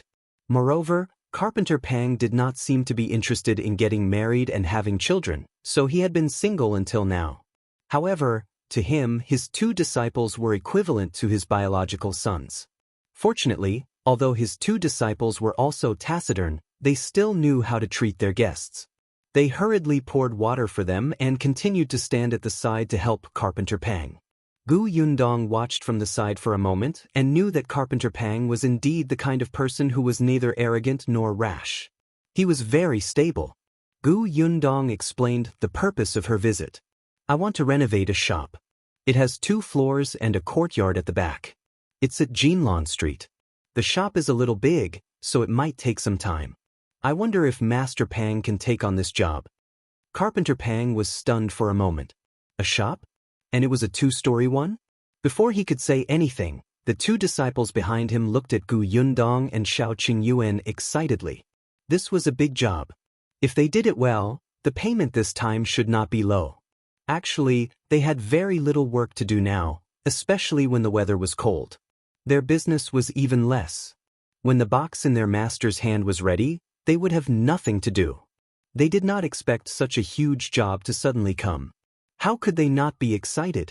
His 2 disciples looked at Carpenter Pang expectantly. Carpenter Pang quickly came back to his senses. His eyes were also slightly glowing, and he rubbed his hands uncomfortably. After pausing for a moment, he still reminded them in advance, I can accept the job, but I'll tell you the truth. I work slowly, especially for such a big shop. I have to take a look first and discuss with you what's appropriate. I can't deliver work in a short period of time. It doesn't matter. As long as the work is done well, it can take as long as needed. If it's convenient for Master Pang, I can take you to see the shop now. I've already drawn out how to renovate the shop. We can sit down and talk about it later. Carpenter Pang paused and glanced at the box cage in his hand. This box was actually already done. It could be handed over after a little polishing. He would continue working when he came back tonight. He could send it to the client tomorrow morning. Hence, he stood up. All right. I'll go take a look at the shop now. Carpenter Pang got up, took off his apron, and went inside to wash his hands and face. He then followed Gu Yundong out. His 2 disciples hurriedly followed.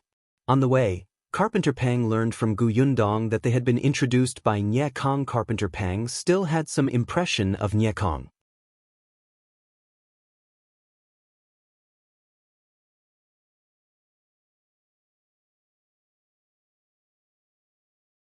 Chapter 1364. Accepting the job specializing in receiving women? This was the first time Carpenter Pang had heard of this. He felt that it was very novel.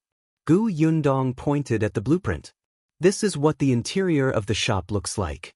Master Pang, take a look. As expected, Carpenter Pang lowered his head and his eyes immediately lit up. This blueprint was too clear. Almost at first glance, he could imagine what the shop would become in the future. Carpenter Pang had also renovated shops in the past. Most of the time, it was the client who told him where to add cabinets and boxes. No one had ever drawn such a detailed blueprint to tell him the final result. It was just that there were some things that he could not understand, but Gu Yundong would explain. There were even some data on it. Carpenter Pang looked at the blueprint lovingly. Even his 2 disciples standing behind him could not help but swallow their saliva. After introducing the renovations to the shop in front and the courtyard at the back, it was finally time for the situation on the 2nd floor. Carpenter Pang frowned slightly when he saw the 2nd floor. Gu Yundong knew how to draw, but she did not know much about architectural design. In the past, when she was building a house, Feng Danning would tell her how to modify it. He would tell her which parts were unreasonable and what could not be done, or if the data was too idealistic. She would slowly modify what problems might arise. Gu Yundong had to listen to Carpenter Pang's professional opinion.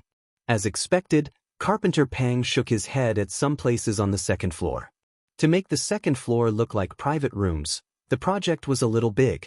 Many places had to be demolished and rebuilt, so Gu Yundong's blueprint was not very accurate. There was no other way. Gu Yundong handed the blueprint to Carpenter Pang. How about this? I'll tell you how many rooms I want on the 2nd floor and how the layout is. Master Pang, you can decide for yourself after taking the measurements. How about that? Carpenter Pang was stunned. Is that appropriate? Yes, of course. Carpenter Pang looked at Shao Qingyuan again. After all, in their eyes, Shao Qingyuan was the head of the family. Shao Qingyuan nodded. Listen to her. Carpenter Pang was relieved. Gu Yundong and Carpenter Pang talked about some details. Both parties signed a contract and confirmed that Master Pang would start work the next day. After Gu Yundong paid the deposit and the key to the shop, the group left. Now that the renovation was done, the next step was to recruit people. This gave Gu Yundong a headache. In the Xuanhe prefecture, Madame Dai and Ye Shuang had taken care of recruitment matters. She had only arranged for 2 people. Now that she was in the capital, she was really unfamiliar with the place. Where could she recruit people? Especially since the milk tea shop was a novel business, she was worried about hiring ordinary people to work in the shop. It seemed that she could only buy some. The others were fine. They could be bought for training and employment. It was just that the shopkeeper was not easy to find. Gu Yundong decided to ask for Madame Guest's opinion when she went to the Qin residence tomorrow. A few days ago, the Qin family closed their doors and refused guests, so Gu Yundong did not disturb them for the time being. Yesterday, she asked Tong Shuetao to send a card to the Qin family to confirm that she would come tomorrow. Gu Yundong did not know much about the rules of the wealthy families in the capital. It was only when she mentioned it to Yenya 2 days ago that she remembered that she should send the card first so that she would not have missed it. Shao Qingyuan knew that she was going to the Qin residence, so he turned around and asked her, "Shall I go with you tomorrow?" "No need. Qin Wenzheng isn't back yet. You'll just sit there and do nothing even if you go. How boring would that be?" Shao Qingyuan thought about it and agreed, so he didn't mention it again. If you find any errors, ads pop up, ads redirect, broken links, non-standard content, etc., please let us know reports so we can fix it as soon as possible.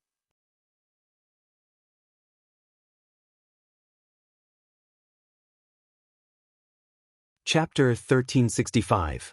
I want this shop. The next morning, Gu Yundong brought Tong Shuetao directly to the Qin residence. Unexpectedly, not long after they left, Carpenter Pang's disciple called Pang Shan hurriedly ran over and knocked on the door. Shao Qingyuan was reading a medical book. Song Dejiang had given it to him the day before yesterday and asked him to read it first before discussing it with him. Shao Qingyuan was very interested in this medical book.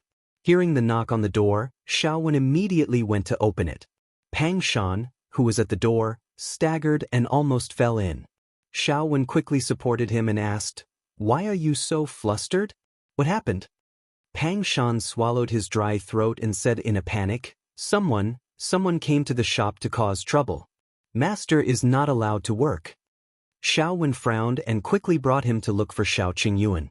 When Shao Qingyuan heard this, he narrowed his eyes slightly, put down the medical book, and walked towards the door. "Let's go to the shop to take a look." Shao Wen and Pang Shan hurriedly followed. Fortunately, they were not too far from Jinlan Street and arrived not long after. At this moment, there were already a few people poking their heads out and pointing at the entrance of 68 Jinlan Street. At this moment, there were 2 groups of people confronting each other in the shop. On one side was Master Pang and his disciple, and on the other side, it looked like they were deliberately looking for trouble with 5 or 6 people. The leader was dressed well, like a young master from a rich family. Behind him were his servants. At this moment, this young master-like person sized up Carpenter Pang from head to toe.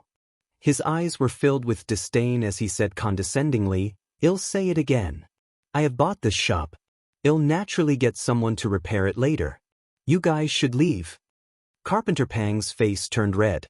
He was not good with words to begin with, and this disciple beside him was mute. However, he was the one who signed the contract. How could he leave so easily? "Young Master Tang, I've already discussed it with the boss. I don't care if you've discussed it or not. Anyway, I'll leave my words here. If you continue to work here, I won't be polite to you. Think about it yourself. Should you leave now, or should I get someone to throw you out?" Young Master Tang was also very unhappy. He had long taken a fancy to this shop. However, he did not expect that he would act too late. Just a day later, the shop was bought by a woman surnamed Nye. He had asked around. That woman surnamed Nye was not from the capital. Her family was in Xuanhe Prefecture and she was rich. That was why she came to the capital to buy a shop. Her only backer in the capital was her brother, Nye Tsong, who was a 7th grade official. It was just a 7th rank official. Young Master Tang didn't fancy him. After all, he wasn't someone without a backer. He even felt that it was the Nye family's honor that he had taken a fancy to this shop. Therefore, young Master Tang came to look for her twice and said that he wanted to buy it. Although he had lowered the price, he was not bullying others, right? However, that woman surnamed Nye did not agree. Young Master Tang felt that she did not know what was good for her and wanted to use other methods. But at this moment, that woman actually left behind this shop and ran back to the Xuanhe prefecture. Young Master Tang thought that Nye Shuang was afraid of offending him, but she didn't want to sell the shop, so she simply escaped reality. As a result, this shop had been empty. Young Master Tang's temper even rose. If you have the ability, just leave it here. I'll keep an eye on you and see when you will return to open the shop. If you dare to open the shop, I will dare to come and find trouble. If you find any errors, ads pop up, ads redirect, broken links, non-standard content, etc., please let us know reports so we can fix it as soon as possible.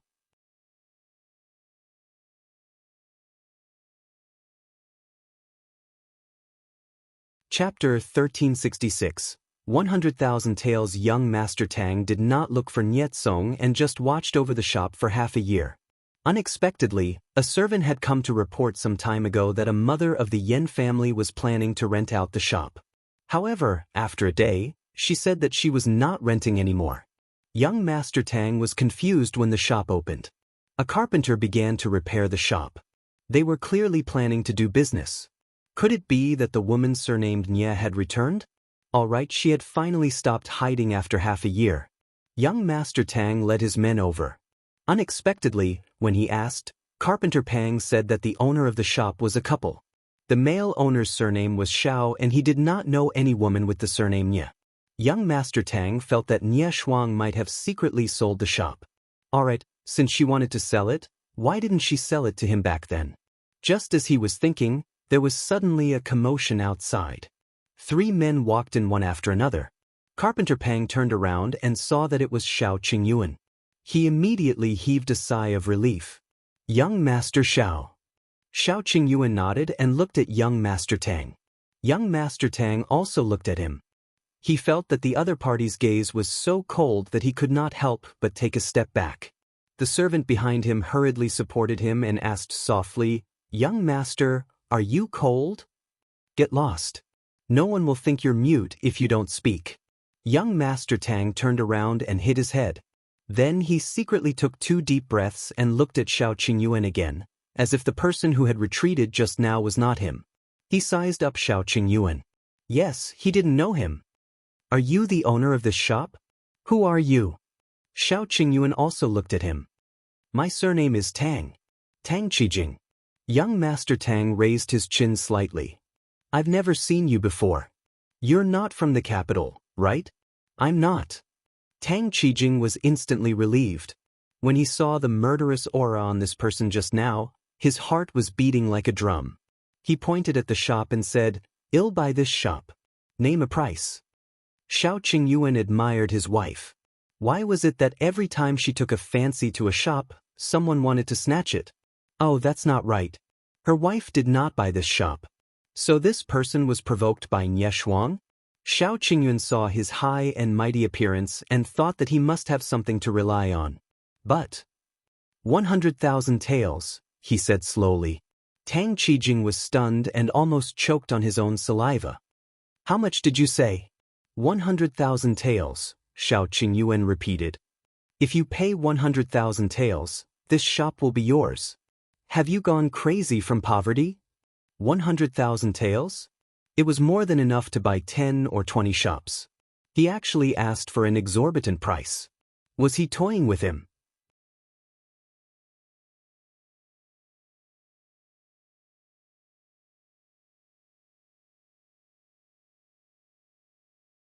Chapter 1367. Could he be the Shao Qingyuan? The servants were about to make a move. You can't smash it. Carpenter Pang hurriedly wanted to make a move. Although they had just started work, they had brought a lot of wood over. It would be a loss to smash it. However, how could the servants of the Tang family listen to him? One of them kicked a stool at the side. However, just as he was about to walk forward, someone suddenly blocked his way. Shao Wen suddenly grabbed his hand, turned around, and flipped forward. This person fell to the ground. Seeing this, the servants of the Tang family instantly surrounded him. The four of them fought against Shao when alone, but they actually did not have the upper hand. Tang Qijing instantly felt that things were a little tricky. He regretted bringing those servants along today. He should have brought the two skilled ones along. Now that the four of them could not even beat one person, if they lost later, where would he put his face? Tang Qijing's eyes darted to Shao Qingyuan's face. Then, he realized that this murderous aura and bulging muscles might be stronger. He immediately gave up. A wise man submits to circumstances. He understood. Hence, Tang Qijing shouted, "Stop, come back." The four of them already felt that they were going to lose. When they heard this order, they retreated without a word. One of them did not retreat in time and was kicked down by Shaowen. He quickly got up and continued to run to Tang Qijing's side. Shaowen was speechless. He also silently returned behind Shao Qingyuan. Tang Qijing exhaled and pointed at Shao Qingyuan. "Alright, you're quite bold. If you have the ability, tell me your name." Shao Qingyuan was speechless. Was he stupid? What? You don't have balls? You don't even dare to say your name. Are you afraid that I'll take revenge on you later? At this moment, even though he knew that it was a provocation, Shao Qingyuan still said, "Shao Qingyuan." "All right, Shao Qingyuan, right? Just you wait." Then, Tang Qijing hurriedly led the few of them to the door. However, not long after he walked out, he suddenly stopped and frowned. He turned around and asked, "What did he say his name was just now?" "Shao Qingyuan." The servant behind him also reacted. "Young master, could he be that Shao Qingyuan?" Tang Qijing shook his head. "How can it be so coincidental? It must be someone with the same name. But what if? Didn't they say that Shao Qingyuan is a kind person who helps the world? Which kind person doesn't look benevolent? Is he benevolent?" The servant thought for a moment and felt that what the young master said made sense. However, he quickly shook his head and still felt that it was a little suspicious. "But young master, Shao Qingyuan is from Xuanhe Prefecture, and the owner of this shop is also from Xuanhe Prefecture."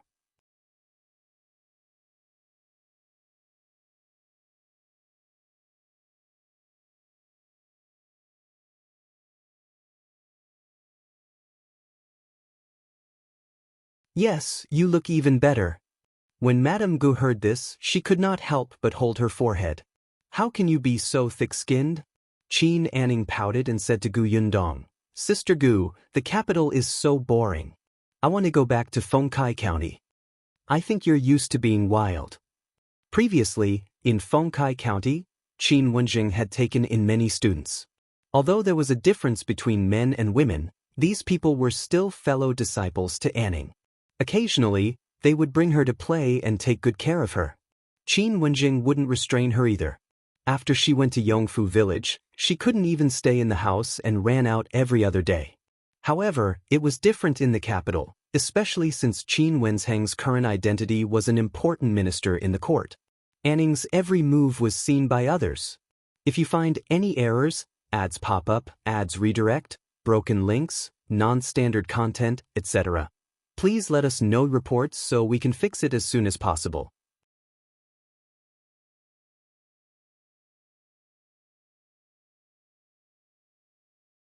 Chapter 1369. Your Shao Qingyuan is enough. Madame Go wanted Qin Anning to learn some rules and etiquette, but Qin Wenjing did not care. He doted on his daughter very much and only said that everything was fine as long as she was happy.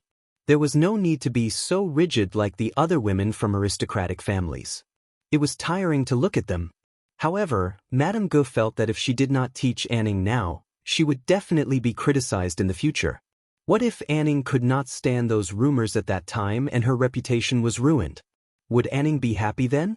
Madame Go and Qin Wenjing had a disagreement over their daughter's education, but they could not determine who was right and who was wrong. Madame Go only complained to Gu Yundong.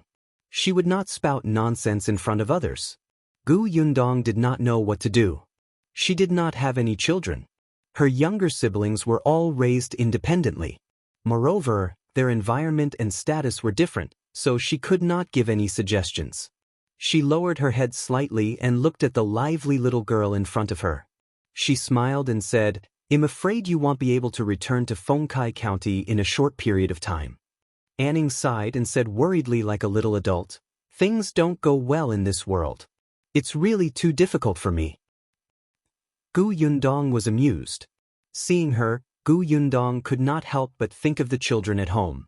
She had already written a letter and sent a pigeon back. If her parents came to the capital, Kiki would probably follow them. However, Yunshu and Yuanji had to study, so they might not come. Madame Gu pointed at Anning. All right, I'll talk to your sister Gu. Go play first. Oh. Qin Anning could not bear to part with Gu Yundong. However, although she was lively and active, she was also a sensible person. Knowing that they had serious matters to discuss, she bid them farewell and returned to her courtyard. The Qin family's house had 5 courtyards. Qin Wenzheng had made so many contributions to the imperial court. As soon as he arrived, the emperor of the capital gave him a residence, and it was an especially good location. Gu Yundong had just walked over and realized that besides the few people they had brought from Fengkai County, they had bought a few more families of servants. They were all quietly doing their jobs and tidying up the huge mansion. Gu Yundong was so envious that her eyes turned red. Why was it so difficult for her to buy a 3-yard house? She sighed in grief and indignation before talking about opening her shop. Last time, Nye Shuang bought a shop. I came over this time to renovate it. When the time comes, I will choose a good day to open it. Madame Guest's interest was immediately piqued. Milk tea shop, new tea pavilion.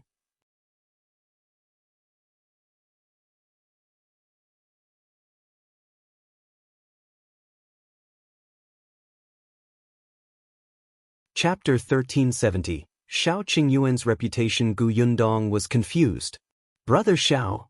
Seeing her like this, Madame Gu suddenly understood. It seems that you still don't know your Shao Qingyuan's reputation in the capital. Gu Yundong really did not know. She subconsciously straightened her back and hurriedly asked, Tell me what happened. What happened to my brother Shao's reputation? Mrs. Gu coughed lightly and took a sip of water before slowly talking about some things she had heard not long ago. Very few people had seen Shao Qingyuan, but most people in the capital, especially the influential families, knew this name. The cowpox vaccination method was a very great achievement. To a country where many people died every year because of smallpox, this was an invention that transcended eras. Whether it was the emperor or others who were born in this dynasty and witnessed it with their own eyes, it was a very deep mark in history. In fact, it would have been fine if that was all. There were countless achievements in this world, and not everyone would be so famous. Most of them became famous after death and were only remembered by the world. However, this matter had been specially promoted by the emperor. Shao Qingyuan, a country bumpkin who was not even a doctor, actually dared to personally inoculate the prince. This courage, boldness, and fearlessness of death really impressed some people. The emperor wanted to promote this method and establish his prestige for the prince. He wanted his name to go down in history, so he secretly got someone to write a few poems to praise this matter. As the greatest contributor, Shao Qingyuan naturally could not avoid such publicity. Moreover, because of his identity, he attracted the resonance and admiration of many citizens. Look, an ordinary person like him had left his name in history because of this matter. The emperor had placed him in an important position, and even the prince was grateful to him. If they worked hard, they might have such achievements in the future, right? Then some scholars began to glorify him. Some tea houses wrote books about his deeds, and some wanted to write biographies about him for future generations to read. Gu Yundong had sweat when she heard that. She suddenly thought of her publicity in the Xuanhe prefecture. It was really similar, but she really didn't expect Shao Qingyuan's reputation in the capital to be like this. Madame Gu smiled and said, You know now, right? If others know that the shop belongs to Shao Qingyuan who invented the cowpox vaccination method, who do you think will dare to come and find trouble with you? Although your husband doesn't have any power, he has a reputation. Whoever dares to find trouble with your shop will probably be scolded as ungrateful. There are so many aristocratic families and nobles in the capital.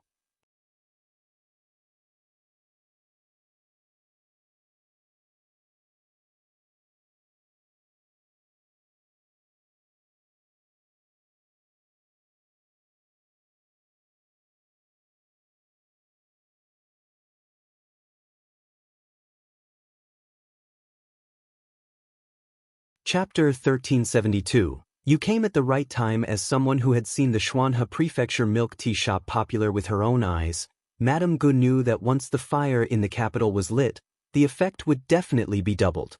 She had not been in the capital for long. Wenzheng had bought a few shops in the capital a long time ago, and her family did not lack money now. But who would complain about having too much money? She still had a daughter now. Looking at Anning, she did not know what kind of person she would marry in the future. As her mother, she naturally had to prepare more dowry for her. When the girl was married, she didn't need to panic when she had money. After hesitating for a moment, Madame Gu could not help but nod. Gu Yundong immediately signed a contract with her. Although they were on good terms, even brothers had to settle accounts clearly. With the contract, if Wenzheng did not agree in the future, it would not be good to go back on his word, right?